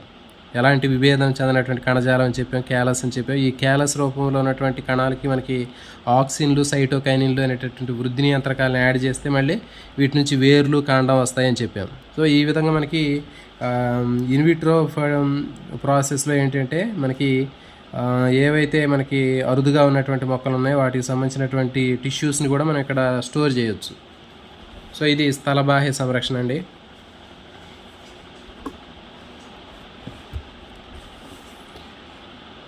నెక్స్ట్ ఐయుసిఎన్ ప్రకారం రెడ్ డేటా పుస్తకాలు చాలా చాలా ఇంపార్టెంట్ అండి ఇది. మరి జాతుల సంరక్షణ స్థాయి కోసం మనకి ప్రామాణికతను నిర్ధారించడానికి international union for the conservation of nature and natural resource IUCN చాలా ఇంపార్టెంట్ అండి ఇది.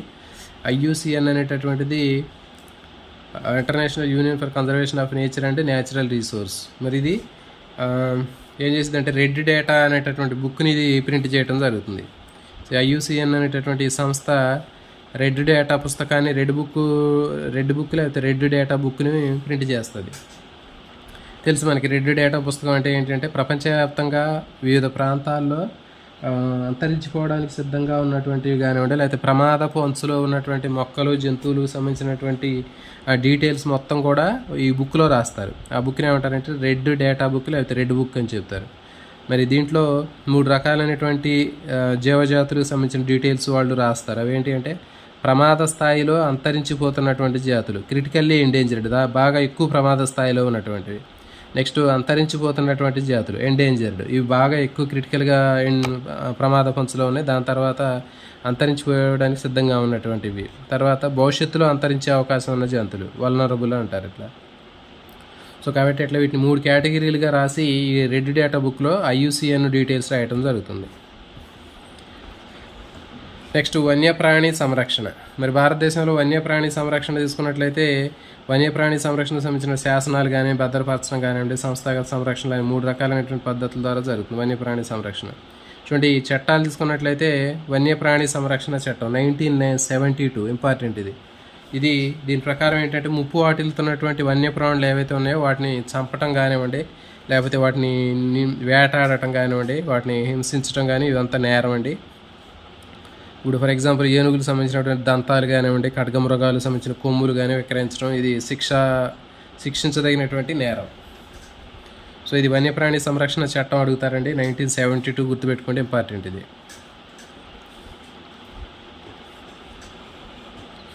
నెక్స్ట్ భద్రపరచడం.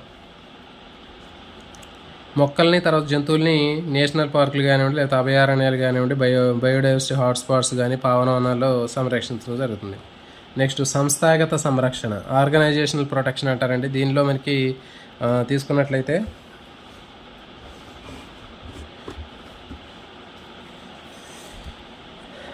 భారతదేశంలో వన్యజాతుల్ని వినాశనానికి గురి కాకుండా కొన్ని సంస్థలు స్థాపించడం జరిగిందండి. మరి ఆ సంస్థలు తీసుకున్నట్లయితే మనకి భారతదేశ వన్యప్రాణి సంరక్షణ society Dehradun, wild life protection society of India, ఇది ఎక్కడ ఉందని అడుగుతాడంటే డెహ్రాడూన్, ఇది ఇంపార్టెంట్ అని గుర్తుపెట్టుకోండి. Next zoological science survey of India, zoological survey of India కోల్కతాలో ఉంది, ఇది కూడా చాలా చాలా ఇంపార్టెంట్ అండి, ఇది కూడా గుర్తుపెట్టుకోండి. ఈ రెండు కూడా గుర్తుపెట్టుకోండి. చూడండి, జీవ సంరక్షణ అనేది ఒక ప్రాపంచిక అవసరం అంటే గ్లోబల్ నెసరీ. మరి మన గ్రహానికి చెందినటువంటి జీవజాతులు అన్నింటినీ కూడా సంరక్షించడం మన దేశానికి సంబంధించినటువంటి ప్రతి ఒక్కరి బాధ్యత. సో ఈ కాన్సెప్ట్ కోసం ఏంటంటే 1992లో బ్రెజిల్ రాజధాని రియో డి జెనీరోలో జరిగినటువంటి ధరిత్రి సదస్సులో దీని గురించి మాట్లాడటం జరిగింది. అదేవిధంగా దక్షిణాఫ్రికా రాజధాని జోహెన్స్బర్గ్లో కూడా సుస్థిరాభివృద్ధి కోసం ప్రపంచ సదస్సు అనేటటువంటి రూపంలో ఇక్కడ దీని గురించి మాట్లాడటం జరిగింది. సో కాబట్టి గుర్తుపెట్టుకోండి, ఇక్కడ ప్రపంచ ధరిత్రి సదస్సులో మనకి ఈ గ్లోబల్ నెసరీ గురించి మనకి 1992లో ఎక్కడ దీనికి సంబంధించినటువంటి సదస్సు జరిగిందంటే రియో డి జెనీరోలో జరిగింది, బ్రెజిల్ రాజధానిలో. నెక్స్ట్ ధరిత్రి సదస్సు దక్షిణాఫ్రికాలో ఉన్నటువంటి జోహన్స్బర్గ్లో ధరిత్రి సదస్సు జరిగింది. నెక్స్ట్ ఇంకా భారతదేశంలో అంతరిస్తున్నటువంటి జాతులు తీసుకున్నట్లయితే మరి అంతరిస్తున్నటువంటి జాతుల్లో ముఖ్యమైనటువంటివి తీసుకున్నట్లయితే ఇక్కడ మనకి కృష్ణజింక, ఆసియా సింహం కృష్ణజింక, ప్యాంతారో లియో. తర్వాత కృష్ణజింక, ఆసియా సింహం, ప్యాంతారో లియో, కృష్ణజింక, ఎంటిలోప్ సెర్వికాప్రా.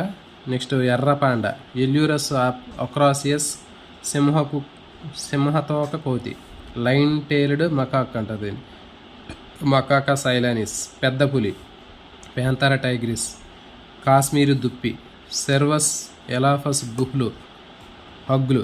నెక్స్ట్ ఆసియా ఏనుగు, ఎలిఫస్ మ్యాక్సిమస్ ఇండికస్, ఆసియా. తర్వాత మరుగుజ్జు పంది, సస్ సాల్వేసియస్. సైబీరియా కొంగ, గ్రస్ లూకోజెరానస్. నెక్స్ట్ సన్నని లోరిస్ టార్డిగ్రేడస్. సో ఇవి దీనికి సంబంధించినటువంటిదండి. మనకి ఇంకా ఈ చాప్టర్లో ఇంకో టాపిక్ ఉంది, అక్కడ మిగిలిపోయినట్టుంది కదా.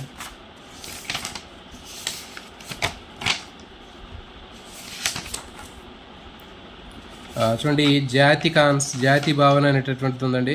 ఈ జాతి భావన కూడా చాలా చాలా ఇంపార్టెంట్, దీన్ని కూడా కంటిన్యూ చేద్దాం. ఇది అయిపోతే మనకి కంప్లీట్గా చాప్టర్ అనేది పూర్తిగా అయిపోతుంది. ఇది మిగిలిపోయింది ఇందాక.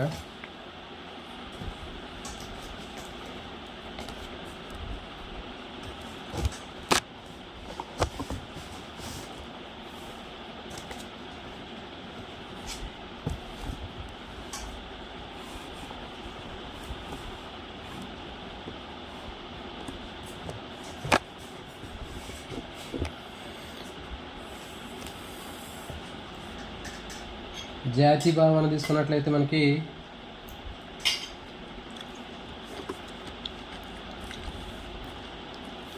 వర్గీకరణలో జాతి అనేది ప్రాథమిక ప్రమాణం అని చెప్పాం మనం. అంటే వర్గీకరణ క్లాసిఫికేషన్ హైరార్కీలో మనకి జాతితోటే ప్రారంభమైద్దని చెప్పాం. జాతి, ప్రజాతి, కుటుంబం, క్రమం, వర్గం, విభాగం, రాజ్యం ఇట్లా చెప్పాం. సో కాబట్టి జాతి అనేది వర్గీకరణకు ప్రాథమిక ప్రమాణం అండి. ప్రాథమిక ప్రమాణం ఏది అంటాడు వర్గీకరణకి? ప్రజాతి, జాతి అంటారు. జాతి ఇంపార్టెంట్. మరి లాటిన్ భాషలో స్పీసీస్, జాతి అంటే రకం అని అర్థం, కైండ్. మనకి ఎన్ని రకాలని చెప్తుంటాం కదా, ఆ రకం అనేటటువంటి పదానికి అర్థం ఏంటంటే జాతి అని అర్థం. ఫర్ ఎగ్జాంపుల్ ఇప్పుడు మనకి ఒక గ్రౌండ్ ఉంది, ఒక స్కూల్ గ్రౌండ్ ఉంది. ఆ గ్రౌండ్లో ఉన్నటువంటి జంతువులు ఎన్ని అనే దానికంటే ఎన్ని రకాలు ఉన్నాయి అని అడుగుతాం మనం. ఎన్ని రకాలైనటువంటి జంతువులు ఉన్నాయంటే మనకి కోతి, తర్వాత కోడి, పిచ్చుక, అట్లా మనం అంటే ఒక్కొక్కటి ఒక రకం, అంటే ఒక జాతి అనేది ఒక రకం కింద మనం చెప్పొచ్చు, అంటే దృశ్య రూపం అని చెప్పొచ్చు దాన్ని. జాన్రే తన గ్రంథం అయినటువంటి హిస్టారియా జనరాలిస్ ప్లాంటారంలో స్పీసీస్ అనేటటువంటి పదాన్ని ఉమ్మడి వంశ పారంపర్యం లేకపోతే ఉమ్మడి వంశకర్తలను కలిగినటువంటి స్వరూపరీత్యా ఒకే విధమైనటువంటి జీవుల సముదాయంగా వర్ణించాడు. సో ఇది ఇంపార్టెంట్ అండి. జాన్రే రాసినటువంటి గ్రంథం అడగచ్చు. హిస్టోరియా జనరాలిస్ ప్లాంటారం ఎవరు రాశారంటే జాన్రే రాశాడని అడుగుతాడు, ఎట్లయినా అడగచ్చు. లేకపోతే స్పీసీస్ అనే పదాన్ని దేనికి ఉపయోగించాడంటే ఉమ్మడి వంశ పారంపర్యం అనేటటువంటి పదాన్ని ఉపయోగించాడు, కామన్ డిసెంట్ అని ఉపయోగించాడు. ఉమ్మడి వంశ పారంపర్యాన్ని జాతి అనే పదంగా ఉపయోగించింది ఎవరు అంటే జాన్రే. జాతి అనే పదాన్ని జాన్రే ఉపయోగించాడు. ఇక్కడ జా అంటే జాతి అంటే జాన్రే అని గుర్తుపెట్టుకోండి. తర్వాత లిన్నేయస్ తన సిస్టమా న్యాచురేలో జాతిని వర్గీకరణ ప్రమాణంగా చెప్పాడు. జాతిని వర్గీకరణ ప్రమాణంగా చెప్పింది ఎవరంటే కరోలస్ లిన్నేయస్.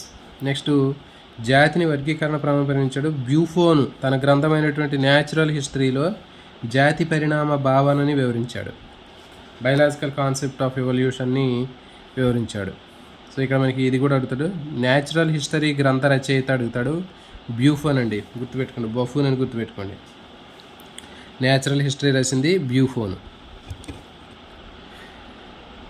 సో మరి ఇప్పుడు ఈ భావన ప్రకారం బ్యూఫోను జీవజాతి భావన అని చెప్పడం జరుగుతుంది. దీని ప్రకారం అంటే ఒకే విధమైనటువంటి లక్షణాలు కలిగి ఉమ్మడి జన్యువుల్ని సముదాయాన్ని పంచుకొని అంతర్ప్రజలను జరుపుకొని ఫలవంతమైన సంతానోత్పత్తి చేసేదాన్ని జాతి అని చెప్పారు. సో కాబట్టి ఇది జాతి అనేటటువంటి కాన్సెప్ట్ మనం గతంలో కూడా చెప్పామండి. ఏవైతే తమలో తాము అంతర్ప్రజనాన్ని జరుపుకొని జన్యు సముదాయాన్ని మార్చుకుంటూ స్వేచ్ఛగా ఫలవంతమైన సంతానాన్ని ఇస్తాయో దాన్ని జాతి అని చెప్పాము. జాతిని నిర్వచించడానికి డబ్జాన్స్కీ లేదా మెండీలియన్ జనాభా అనేటటువంటి కాన్సెప్ట్ని ప్రతిపాదించారు. మెండీలియన్ జనాభా అని ఈ కాన్సెప్ట్ని ఎవరు ప్రతిపాదించాడు అంటారంటే డబ్జాన్స్కీ. చాలా చాలా ఇంపార్టెంట్ అండి.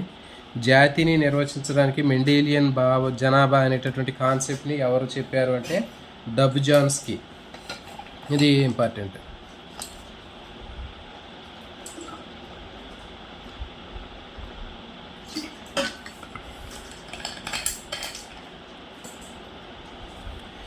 Next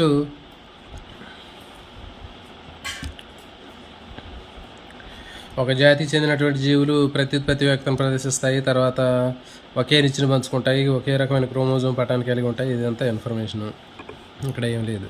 next examples: Apis indica, Apis dorsata, Apis mellifera, Apis florea. దీంట్లో మనకి ఇండికా, డార్సెటా, మిల్లిఫెరా, ఫ్లోరియా అనేవి జాతులు, ఎపిస్ అనేది ప్రజాతి. చూడండి ఇక్కడ మనకి ఈ ఎపిస్ అనేటటువంటిది ఇది ప్రజాతి. ఈ ప్రజాతిలో ఇవన్నీ కూడా ఇండికా, డార్సెటా, మిల్లిఫెరా, ఫ్లోరియా ఇవన్నీ కూడా జాతుల కిందకు వస్తాయి ఇవన్నీ కూడా. తర్వాత పెరిటిమా, పోస్తుమా తీసుకున్నట్లయితే పెరిటిమా అనేది ప్రజాతి, పోస్తుమా, అమెరికానా, నెక్స్ట్ ఇవి జాతులు. ఇది ప్రజాతి, ఇది జాతులు. చూడండి కొన్ని సందర్భాల్లో ప్రజాతి సన్నిహిత సంబంధం కలిగిన జీవులు అంతర్ప్రజలను జరుపుకొని వంజీ జాతి ఏర్పడు. చెప్పాం కదా మనం. ఇప్పుడు జాతి అంటే ఏంటి? తమలో తాము స్వేచ్ఛగా లైంగిక ప్రత్యుత్పత్తిని జరుపుకొని ఫలవంతమైన సంతానాన్ని ఏర్పరుస్తుందని చెప్పాము. ఇక్కడ ఇచ్చాడండి ఒక ఎగ్జాంపుల్, గుర్రము గాడిద అని చెప్పాము.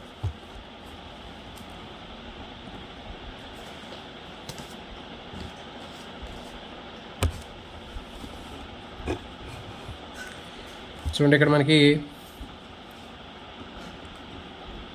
ఇక్కడ ఎగ్జాంపుల్ తీసుకున్నట్లయితే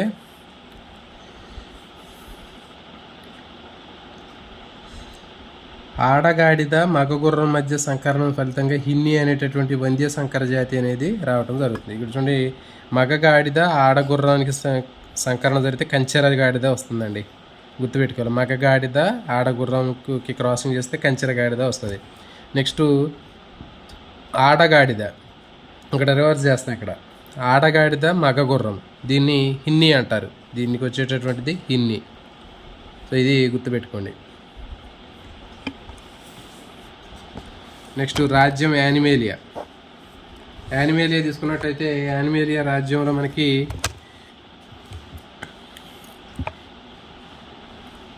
చెప్పాం మొత్తం కూడా నిజకేంద్రిక జంతువులు ఉంటాయి, తర్వాత బహుకణ జీవులు ఉంటాయి, తర్వాత పరపోషక జీవులు ఎక్కువగా ఉంటాయి. వీటిలో జాంతోభక్షణ ఉంటుందని చెప్పిన తర్వాత కణకవచాలు, కిరణజన్య సంయోక్రియ పదార్థాలు ఉండవు. ఇవన్నీ జంతువులకు సంబంధించినవి కాబట్టి దీంట్లో పత్రహరితం కానీ హరిత రేణువులు కానీ కణకవచాలు కానీ ఏమి ఉండవు. ఇవన్నీ కూడా తర్వాత నాడీ వ్యవస్థ బాగా అభివృద్ధి చెంది ఉంటుంది. జాంతభక్షక జీవులు తర్వాత మిగిలిన ఎక్కువ ఉన్నటువంటి ఆహారం అనేది గ్లైకోజన్ రూపంలో ఉంటుంది. గ్లైకోజన్ రూపంలో నిల్వ చేసుకుంటాయి. నాడీ వ్యవస్థ బాగా అభివృద్ధి చెంది ఉంటుంది. లైంగిక అలైంగిక ప్రత్యుత్పత్తిని జరుపుకుంటాయి. సో తర్వాత సరళమైనటువంటి జీవులు స్పంజికల నుంచి ఉన్నత పరిణామం చెందినటువంటి క్షీరదాల వరకు ఈ రాజ్యంలో ఉంటాయి. సో ఇప్పుడు దీన్ని కణజాలాల అభివృద్ధి ఉన్నత స్థాయి వ్యవస్థీకరణ ఆధారంగా యానిమేలియా రాజ్యాన్ని 2 ఉపరాజ్యాలుగా వర్గీకరించారండి. అది పారాజోవా, యూమెటాజోవా. సో ఇవి చాలా ఇంపార్టెంట్. పారాజోవా, యూమెటాజోవా అనేటటువంటి 2 ఉపరాజ్యాలుగా వర్గీకరించారు రాజ్యాన్ని. యానిమేలియా రాజ్యాన్ని పారాజోవా, యూమెటాజోవాగా డివైడ్ చేశారు. పారాజోవా అంటే దీంట్లో ఎలాంటి కణజాలాలు లేనటువంటి బహుకణ జీవులు. కణాలు ఉన్నాయి కానీ ఈ కణాలన్నీ కూడా కణజాల స్థాయికి ఎదగలేదండి. ఇవన్నీ కూడా పారాజోవాల కణాలన్నీ కూడా ఉంటాయి కానీ ఈ కణాలన్నీ కూడా లూజ్గా వదులుగా ఉంటాయి. ఇవి కణజాల స్థాయికి ఎదగల. అనేక బహుకణ జీవులే కానీ కణజాల స్థాయికి ఎదగినటువంటి బహుకణ జీవులు. మరి వీటిలో పోరిఫెరా అనేటటువంటి వర్గం మాత్రమే ఉంది. ఎగ్జాంపుల్ స్పంజికలు చాలా ఇంపార్టెంట్. పారాజోవా అనేటటువంటి ఉపరాజ్యానికి చెందినటువంటి జీవిని గుర్తించండి అని అడుగుతాడు. సో దీనికి ఎగ్జాంపుల్ ఏంటంటే స్పంజికలు. లేకపోతే స్పష్టమైనటువంటి కణజాలాలు లేనివి కానివ్వండి, కణజాల స్థాయికి ఎదగనటువంటి జీవి ఏది అంటే స్పంజికలు. నెక్స్ట్ రెండవది యూమెటాజోవా తీసుకున్నట్టయితే దీంట్లో స్పష్టమైన కణజాలాలు ఉంటాయి. తర్వాత ఇవి బహుకణ జీవులు, దేహం అవయవ వ్యవస్థను కలిగి ఉంటాయి. దీని మళ్ళీ ఈ ఉపరాజ్యాన్ని 2 శ్రేణులుగా డివైడ్ చేశారు. రేడియేటా తర్వాత బైలటేరియా. బైలటేరియా అనేటటువంటి 2 సముదాయాలుగా డివైడ్ చేశారు. చూడండి, రేడియేటా అంటే వీటిని డిప్లోబ్లాస్టికా అంటారు. దీంట్లో వలయ సౌష్టం ఉంటుందండి, రేడియల్ సిమెట్రీ ఉంటుంది. దిస్తరిత జీవులు 2 ప్రాథమిక జనన స్తరాలు ఉంటాయని చెప్పాము, బహిస్తరము, అంతఃత్వచము. తర్వాత ఇవి నిజమైనటువంటి బహుకణ జీవులు, బహిస్తోచం అంతఃత్వచం కలిగినవి. సో దీంట్లో మనకి నిడేరియా ఉంటుంది, అంటే హైడ్రా, అరీలియా వంటివి. తర్వాత ఇంకా టీనోఫరా, కంకాయుత జెల్లీ, కోంబు జెల్లీస్ అంటారు. కోంబు జెల్లీలు దేంట్లో ఉంటాయంటే టీనోఫరాలో ఉంటాయండి, గుర్తుపెట్టుకోండి. Next Cnidaria. సో ఇప్పుడు మనకి స్పంజికల దగ్గర నుంచి మొదలు పెడితే ఇక మొత్తం వరుసలో వస్తుంటాయండి. స్పంజికల దగ్గర నుంచి మనకి తీసుకున్నట్లయితే పోరిఫెరా, సిలెంట్రేటా, ప్లాటిహెలిమిదిస్, నెమాటిహెలిమిదిస్, అనిలేడా, ఆర్ద్రోపడ, మెలస్కా, ఎకానెడర్మటి ఇవన్నీ కూడా మనకి ఒక సీక్వెన్స్ ప్రకారం రావటం జరుగుతుంది. ఇది రేడియేటా అనగానే మీరు ఏం గుర్తుపెట్టుకోవాలి అంటే నిడేరియా గుర్తుపెట్టుకోవాలి. దీన్ని నిడేరియా గుర్తుపెట్టుకుంటే దీనికి సంబంధించిన మొత్తం క్యారెక్టర్స్ అన్నీ కూడా మనం ఈజీగా చెప్పొచ్చు అండి. ఇక్కడ రేడియేటా అనగానే మనకి నిడేరియా హైడ్రా జీవిని గుర్తుపెట్టుకోవాలి. దాంట్లో మనకి రేడియల్ సిమెట్రీ ఉంటుంది, తర్వాత దిస్తరిత శరీరం ఉంటుంది, తర్వాత ఇట్లా 2 బాహ్యత్వచం అంతఃత్వచం ఉంటాయి. సో ఇవి. నెక్స్ట్ రేడియేటా తర్వాత బైలటేరియా. ఇవి డిప్లోబ్లాస్టికా, ఇవి ట్రిప్లోబ్లాస్టికా. పోరిఫెరాలో మనకి సిలెంట్రేటాలో మనకి ఇక్కడ ఈ 2 పొరలు ఉంటాయని చెప్పాం, బహిస్తోచం అంతఃత్వచం ఉంటాయని చెప్పి. ఇవి త్రిస్తరిత జీవులు, అంటే 3 ప్రాథమిక జనన స్తరాలు ఉంటాయి. బహిస్తోచము, మధ్యత్వచంతో పాటు వీటిలో మధ్యలో అంతఃత్వచంతో పాటు మధ్యస్థోచం కూడా ఉంటుందండి. సో ఇది ట్రిప్లోబ్లాస్టిక్ అంటారు. ఇవి బైలటేరియా, ఇక్కడ ద్విపార్శ్వ సౌష్ఠవాన్ని కలిగి ఉంటాయి. అంటే ఇక్కడ చూడండి, పారాజో అనేటటువంటిది మనకి స్పంజికల్ అని చెప్పాము, పోరిఫెరా. తర్వాత ఇక్కడ నిడేరియా, పోరిఫెరా, సిలెంట్రేటా, ప్లాటిహెలిమిదిస్, నెమాటిహెలిమిదిస్. సో ఇట్లా మనకి ఆర్డర్ అనేది ఇట్లా వస్తుంటుంది వరుసగా. బైలటేరియా ఇది ద్విపార్శ్వ సౌష్ఠవానికి కలిగి ఉంటాయి. దీంట్లో మళ్ళీ 3 డివిజన్లు అనేవి ఉంటాయి.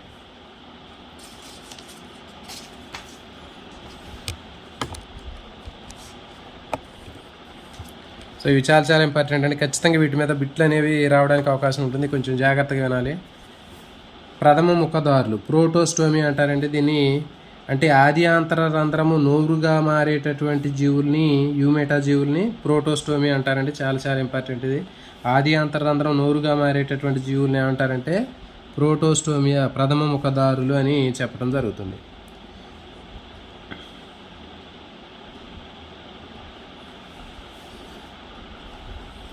సో దీంట్లో 3 ఉపడివిజన్లు ఉంటాయండి. దీంట్లో సర్పిల నిర్ధారిత విధానాలు ఉంటాయి. వీటిని మనం గుర్తుపెట్టుకోవటమేనండి. సర్పిల నిర్ధారిత విధానాలు అనేవి దేంట్లో ఉంటాయంటే ప్రథమ ముఖదారు లేదా ప్రోటోస్టోమియాలో మనకి ఆది అంతరంధ్రం నోరుగా మారుతుంది. వీటిలో సర్పిల నిర్ధారిత విధానాలు అనేవి ఉంటాయి. తర్వాత దీంట్లో 3 ఉపడివిజన్లు ఉంటాయి. దీంట్లో ఆ శరీర కుహర జీవులు అంటే ఏంటి, శరీర కుహర రహిత జీవులు, మిథ్యా శరీర కుహర జీవులు, తర్వాత నిజ శరీర కుహర జీవులు. సో కాబట్టి ఇట్లా మనకి విభక్త కుహర జీవులు 3 రకాలు ఉంటాయి. శరీర కుహర రహిత జీవులు అంటారు వీటిని, సీలోమేట్స్ అంటారు. తర్వాత సూడోసీలోమేట్స్, నెక్స్ట్ షైజోసీలోమేట్స్. సో ఇవి మనకి 3 రకాలు ఉంటాయండి. ఒక్కో దాని గురించి చూద్దాం. చూడండి, సీలోమేట్స్ అంటే ఏంటి అంటే ఇవి దేహం ఘనాకారంలో ఉంటుంది. దీంట్లో మనం సీలోమేట అనగానే మనం ఏం గుర్తుపెట్టుకోవాలంటే ప్లాటీ హెల్మింథస్ గుర్తుపెట్టుకోండి అండి. సో సీలోమేట అనగానే మనకి ప్లాటీ హెల్మింథస్ గుర్తుపెట్టుకోవాలి. చెప్పినాం ఇంతకుముందు మనకు వరుసగానే వస్తాయని చెప్పాము. దీంట్లో పోరిఫెరా చెప్పాము, దాని తర్వాత సిలెంట్రేటా చెప్పాము, ప్లాటీ హెల్మింథస్. ఓకే, ఇక్కడ ప్లాటీ హెల్మింథస్కి వచ్చింది. నెక్స్ట్ ఇది దేహం ఘనాకారంలో ఉంటుంది. తర్వాత దీంట్లో త్రిస్తరిత జీవులు ఇవి. తర్వాత శరీర కుడ్యానికి మధ్య అంతరాంగానికి మధ్య ఖాళీ ప్రదేశం అనేటటువంటి ఉండదని చెప్పాం. సో వీటిలో మృదు కణజాలం లేదా మధ్య భ్రూణ కణజాలం ఉంటుందని చెప్పాము. ఇది ప్లాటీ హెల్మింథస్ ఎగ్జాంపుల్. సో ఇవి చూడండి, ఇప్పుడు అసలు శరీర కుహరం అంటే ఏంటో ఒకసారి ఇక్కడ చూద్దామండి. ఇప్పుడు జనరల్గా మనకి ఇది పేగు, ఇది శరీర కుడ్యం. ఈ పేగుకి పైన ఒక పొర ఉంటుందండి. ఈ పొరను ఏమంటారంటే ఆంత్రవేషణం, పెరిటోనియం అంటారు. తర్వాత ఈ శరీర కుడ్యానికి లోపల కూడా మనకు ఒక పొర ఉంటుంది. ఇది కూడా పెరిటోనియం అంటారు, ఆంత్రవేషణం. ఇవి రెండింటికి మధ్య ఖాళీ ప్రదేశం అనేది ఉండదు. ఓకేనా. ఇప్పుడు శరీర కుడ్యానికి తర్వాత ఆహార నాళానికి మధ్య ఉన్న ఖాళీ ప్రదేశం మొత్తం కూడా ఒక రకమైనటువంటి మృదు కణజాలంతో, మధ్య భ్రూణ కణజాలంతో, మీసంకమయ కణాలతో నింపి ఉంటుంది. సో దీన్ని ఏమంటారంటే శరీర కుహర రహిత జీవులు అంటారు. ఇట్లా ఇక్కడ శరీర కుహరం అనేది ఈ ప్లేస్ని మనం శరీర కుహరం అంటాం. శరీర కుడ్యానికి ఆహార నాళానికి మధ్య ఉండే స్పేస్ ఏదైతే ఉందో దాన్ని సీలోమ్ లేదా శరీర కుహరం అంటారు. మరి ఆ శరీర కుహరం అనేటటువంటిది దీంట్లో ఉండదు. ఎందుకు ఉండదంటే అది మొత్తం కూడా మీసంకైమ కణజాలంతో, మధ్య భ్రూణ కణజాలంతో నింపబడి ఉంటుంది. ఇవి టీనియాసోలియం బల్ల పురుగులు ఇవి. సో ఇది అందుకే వీటిని శరీర కుహర రహిత జీవులు లేదా సీలోమేటా జీవులు అంటున్నారు. నెక్స్ట్ మిథ్యా శరీర కుహర జీవులు. దీంట్లో మిథ్య అంటే ఏంటి అంటే మనకి ఫాల్స్, మనకి తెలుసు. మిథ్య అంటే ఫాల్స్ అంటే దీంట్లో శరీర కుహరము ఎట్లా ఉంటుంది కానీ నిజమైంది కాదు. ఎట్లాగంటే ఇప్పుడు చూడండి, ఇది శరీర కుడ్యము, ఇది ఆహార నాళం. ఈ రెండింటికి మధ్యలో ఖాళీ స్పేస్ అనేది ఉంటుంది కానీ నిజమైంది కాదు అంటున్నాడు. ఎందుకు నిజమైంది కాదు అంటే దీనికి నిజమైంది అవ్వాలి అంటే ఇక్కడ చెప్పాము మనం, ఈ రెండింటికి లోపల ఆంత్రవేషణం అనేటటువంటి పొర ఉండాలి, పేగును ఆవరించి ఉండాలి, శరీర కుడ్యాన్ని ఆవరించి ఉండాలి. సో అట్లా ఉంటే అది నిజమైనటువంటి శరీర కుహరం. కానీ ఇది లేదు కాబట్టి ఇది మిథ్యా శరీర కుహరం. ఇది ఇటువంటి శరీర కుడ్యానికి ఆహార నాళాల మధ్యన కుహరం ఉంటుంది కానీ ఇది నిజమైనటువంటి ఆంత్రవేషణంతో ఆవరించబడలేదు. ఈ పొర అనేది ఉండదు, ఆంత్రవేషణం అనేది ఉండదు. సో అందుకే వీటిని మిథ్యా శరీర కుహరం అని చెప్పి చెబుతున్నారు. నెమటోడా, దీనికి ఎగ్జాంపుల్ ఏంటంటే నెమటోడా అని గుర్తుపెట్టుకోండి. ప్లాటీ హెల్మింథస్ అనేది సీలోమేటా, శరీర కుహర రహితం. దాని తర్వాత నెమటోడా అనేటటువంటివి మిథ్యా శరీర కుహరం. ఇది సీలోమేటా, ఇది సూడోసీలోమేటా. నెమటోడ్స్ మిథ్యా శరీర కుహరం, ఇది శరీర కుహర రహితం. నెక్స్ట్ మూడవది ఏంటి అంటే డివిజన్ 3లో విభక్త శరీర కుహరం కలిగినటువంటి డివిజన్ 3వది ఉందండి ఇక్కడ, షైజోసీలోమేట్. సీలోమేటా, సూడోసీలోమేటా అని చెప్పిన. అయితే ఇక్కడ మూడవది ఏంటి అంటే విభక్త శరీర కుహరం అని చెప్పాం. దీంట్లో మూడవ సబ్ డివిజను షైజోసీలోమేట్. దీంట్లో దేహంలో నిజమైనటువంటి శరీర కుహరం ఉంటుంది, మధ్య త్వచం వెలుపల దైహిక వేషణం, ఆంతరవేషణం అనేటటువంటి కుహరం ఉంటుందని చెప్పి దీన్ని విభక్త శరీర కుహరం అంటారు. అనిలేడా, ఆర్థ్రోపోడా, మలస్కా. ఇక్కడ చెప్పాం కదా మనకి శరీర కుడ్యానికి ఆహార నాళానికి మధ్య ఈ లోపల ఆవరించి ఈ ఉపరితలాలు ఆంత్రవేషణం అనేటటువంటి పొరతోటి ఆవరించబడి ఉంటుందని చెప్పినాం. ఇది వెలుపలిది దైహిక వేషణం, తర్వాత లోపలిది అంతరాంగ వేషణం. సో ఈ విధంగా దైహిక వేషణం, అంతరాంగ వేషణం అనేటటువంటి పొరలు ఉంటాయి ఇక్కడ. దీన్ని విభక్త శరీర కుహరం అని చెప్తారు. అనిలెడ, ఆర్ద్రోపడ, మలస్క. సో ఇదండి. నెక్స్ట్ గుర్తుపెట్టుకోండి, యూసీలో ఇది విభక్త శరీర కుహరం కలిగింది ఏంటంటే అనిలెడ, ఆర్ద్రోపడ, మలస్క. నెక్స్ట్ ద్వితీయ ముఖదారులు డ్యూటిరోస్టోమియా అంటారు. ఆది అంతరంధ్రం పాయువుగా మారేటటువంటి వాటిని డ్యూటిరోస్టోమియా అంటారండి. గుర్తుపెట్టుకోండి, ఆది అంతరంధ్రం నోరుగా మారేది ఏంటి అంటే ప్రోటోస్టోమ్స్. దీంట్లో ఈ 3 చెప్పాం: ప్లాటిహెల్మింథిస్, నెమటోడా, ప్లాటిహెల్మింథిస్, నెమటోడ్స్, తర్వాత ఇట్లా ఆది అంతరం పాయువుగా మారుతుందని చెప్పాం.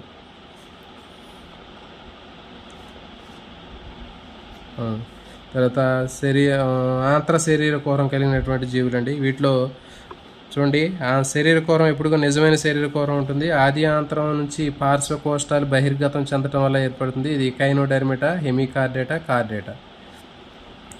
సో దీంట్లో మనకి ద్వితీయ ముఖదారులు అనేటటువంటి తీసుకున్నట్లయితే దీంట్లో డ్యూటిరోస్టోమియా అని చెప్పిన ఆది అంతరంధ్రం పాయువుగా మారితే వీటిని డ్యూటిరోస్టోమియా అని చెప్పడం జరిగింది. సో దీంట్లో మనకి వ్యాసార్థ, తర్వాత చక్రాభ అనిర్ధారిత విధానాలు అనేవి ఉంటాయండి. గుర్తుపెట్టుకోండి, డ్యూటిరోస్టోమియాలో ఉండేటటువంటి విధానాలు ఏంటంటే వ్యాసార్థ, చక్రాభ అనిర్ధారిత విధానాలు ఉంటాయి. అదే ప్రోటోస్టోమియా తీసుకున్నట్లయితే సర్పిల నిర్ధారిత విధానాలు ఉంటాయి ప్రథమ ముఖదారుల్లో. తర్వాత సబ్ డివిజన్ ఇంకోటి తీసుకున్నట్లయితే ఆంత్ర శరీర కుహరం కలిగిన ఎంటిరోసీలోమేట్స్ అంటారు. ఇవి ఆంత్ర శరీర కుహరం నిజమైనటువంటి శరీర కుహరం ఉంటుంది. ఆది అంతరం పార్శ్వ కోష్టకాలు బహిర్గతం చెందటం వల్ల ఏర్పడుతుంది. ఎకైనోడెర్మిటా, హెమికార్డేటా, కార్డేటా.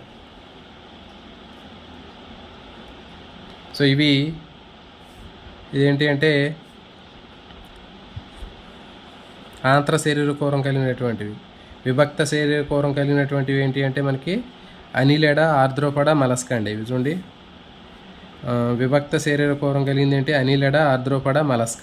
తర్వాత ఆంత్ర శరీర కోరం కలిగినటువంటివి ఏంటి అంటే ఎకైనోడెర్మిటా, తర్వాత హెమికార్డేటా, కార్డేటా. సో కాబట్టి ఈ విధంగా గుర్తుపెట్టుకోండి, అనిలెడ, ఆర్ద్రోపడ, మలస్క అనేవి షైజోసీలోమేట్స్. సో ఇవి ఎంటిరోసీలోమేట్స్. ఇవన్నీ ఆంత్ర శరీర కోరం అనేటటువంటిది ఏంటంటే ఈ ఆది ఆంత్రం నుంచి పార్శ్వ కోష్టకాలు ఏర్పడటం వల్ల ఏర్పడేదాన్ని ఆంత్ర శరీర కోరం కలిగిన జీవులు అంటారు. ఎకైనోడెర్మిటా, హెమికార్డేటా, కార్డేటా. షైజోసీలోమేటా, ఎంటిరోసీలోమేటా రెండింటిని కలిపి యూసీలోమేట్స్ అంటారండి. గుర్తుపెట్టుకోండి, నిజ శరీర కోరాన్ని కలిగినటువంటివి షైజోసీలోమేటా, ఎంటిరోసీలోమేటాని కలిపి యూసీలోమేటా అంటారు. సో ఇక్కడ మనకి ఇవ్వటం జరిగింది. ఇక్కడ చూస్తే మనకి క్లియర్గా అర్థమైంది. నెమటోడాలో మనకి 2 ఉపరాజ్యాలు ఉంటాయని చెప్పాం. పారాజోవా, యూమెటాజోవా అనే 2 ఉపరాజ్యాలు ఉన్నాయి. ఈ పారాజోవాలో మనకి పూరిఫెరాలో ఉన్నటువంటి స్పంజికలు ఉన్నాయి. తర్వాత యూమెటాజోవా, దీంట్లో 2 శ్రేణులు ఉన్నాయని చెప్పాం. రేడియేటా తీసుకున్నట్టయితే దీంట్లో వలయ సౌష్టం ఉంటుందని చెప్పాము. స్పంజికలు దీంట్లో మనకి ఏముంటాయి, నిడేరియాకి సంబంధించినటువంటివి దీంట్లో ఉంటాయని చెప్పాము. నిడేరియాకి సంబంధించినటువంటి హైడ్రా కానివ్వండి, జెల్లీ ఫిష్లు ఇవి ఉంటాయి, టీనోఫెరాలు. నెక్స్ట్ బైలటేరియా, ఇది ద్విపార్శ్వ సౌష్టాన్ని కలిగి ఉంటాయి. ట్రిప్లోబ్లాస్టిగా ఉంటాయి. 3 జన్మస్తరాలు ఉంటాయి. బాహ్యస్తోచము, అంతస్తోచము, మధ్యస్తోచం ఉంటాయి. దీంట్లో మళ్ళీ 2 డివిజన్లు ఉన్నాయి, ప్రోటోస్టోమియా, డ్యూటిరోస్టోమియా. చూడండి ఇక్కడ మరి ప్రోటోస్టోమియా అంటే దీంట్లో 3 సబ్ డివిజన్లు ఉన్నాయి. ఏసీలోమేటా, సూడోసీలోమేటా, షైజోసీలోమేటా అండి. ఏసీలోమేటా, సూడోసీలోమేటా, షైజోసీలోమేటా అని ప్రోటోస్టోమియా అంటారు. నెక్స్ట్ డ్యూటిరోస్టోమియాలో ఒకే సబ్ డివిజన్ ఉంటుంది, ఎంటిరోసీలోమేటా అంటారు. సో దీంట్లో మనకి 3 సబ్ డివిజన్లు. ప్రోటోస్టోమియాలో ఏసీలోమేటా అంటే దీంట్లో అసలు శరీర కుహరం లేనటువంటిది ఏసీలోమేటా, ప్లాటిహెల్మింథిస్. ఎగ్జాంపుల్ బల్లపరు పురుగులు, టీనియాసోలియములు. నెక్స్ట్ సూడోసీలోమేటాలో శరీర కుహరం ఉంటుంది కానీ అది నిజమైనటువంటిది కాదు, ఇది సూడోసీలోమేటా. ఎగ్జాంపుల్ నెమటోడా, గుండ్రటి పురుగులు. నెక్స్ట్ షైజోసీలోమేటాలో మనకి అనిలెడ, ఆర్ద్రోపడ, మలస్క. సో ఇవి షైజోసీలోమేటాకి సంబంధించినటువంటివి. ఇవి అంటే దీంట్లో మధ్యస్థత్వం చేరటం వల్ల ఏర్పడుతుంది ఇది. షైజోసీలోమేటా అంటే మధ్యస్థత్వం చేరటం వల్ల మనకి శరీర కోరం అనేది ఏర్పడితే దాన్ని షైజోసీలోమేటా అంటారు, గుర్తుపెట్టుకోండి. తర్వాత డ్యూటెరోస్టోమియా తీసుకున్నట్లయితే దీంట్లో ఒకే సబ్ డివిజన్ ఉంటుందని చెప్పాము, ఇది ఎంటీరోసీలోమేటా. ఆది ఆంతరం నుంచి పక్కకి కుహరాల్లాగా ఏర్పడటం వల్ల, సంచులు లాంటి నిర్మాణాలు ఏర్పడటం వల్ల శరీర కోరం ఏర్పడితే దాన్ని ఎంటీరోసీలోమేటా అంటారండి. ఇది షైజోసీలోమేటా, ఇది ఎంటీరోసీలోమేటా. ఎకానోడెర్మేటా, హెమికార్డేటా, కార్డేటా. సో ఇవి రెండు గుర్తుపెట్టుకోండి. మధ్యస్థత్వం చీలి ఇక్కడ శరీర కోరం ఏర్పడితే షైజోసీలోమేటా. అట్లా కాకుండా ఆది ఆంతరం అనేది ఒక సంచుల రూపంలో బయటకు వచ్చే రెండు కూడా కలిసిపోయి శరీర కోరం ఏర్పడితే అది ఎంటీరోసీలోమేటా. ఎకానోడెర్మేటా, హెమికార్డేటా, కార్డేటా. సో ఇవి అండి దీనికి సంబంధించినటువంటివి. ప్రోటోస్టోమియాకి సంబంధించినటువంటి పిండాలని మొజాయిక్ పిండాలు అంటారు. నెక్స్ట్ డ్యూటెరోస్టోమియాకి సంబంధించినటువంటి పిండాలని రెగ్యులేటివ్ పిండాలని చెప్పడం జరుగుతుంది. సో ఇవి గుర్తుపెట్టుకోండి. వీటికి సంబంధించిన ఇంకా మనకి ఇంకా ఎక్కువ డెప్త్గా అవసరం లేదు, మనకి జస్ట్ ఏంటంటే కాన్సెప్ట్ బేస్డ్ కాబట్టి ఆ బిట్ని ఇంతకంటే ఎక్కువ కూడా అడగడు. ప్రోటోస్టోమ్ పిండాలను ఏమంటారంటే మొజాయిక్ పిండాలు అంటారు, గుర్తుపెట్టుకోండి. నెక్స్ట్ డ్యూటెరోస్టోమ్ పిండాలను ఏమంటారంటే రెగ్యులేటివ్ పిండాలు అంటారు. ఓకే, ఇదే అండి దీనికి సంబంధించినటువంటి టాపిక్. ఈ చెప్పినవన్నీ కూడా జాగ్రత్తగా ఒకసారి చూసుకోవాలి. ఎగ్జాంపుల్స్ అన్నీ కూడా ఇంపార్టెంట్ అండి. దీంతో మనకి చాప్టర్ కంప్లీట్ అయిపోయింది.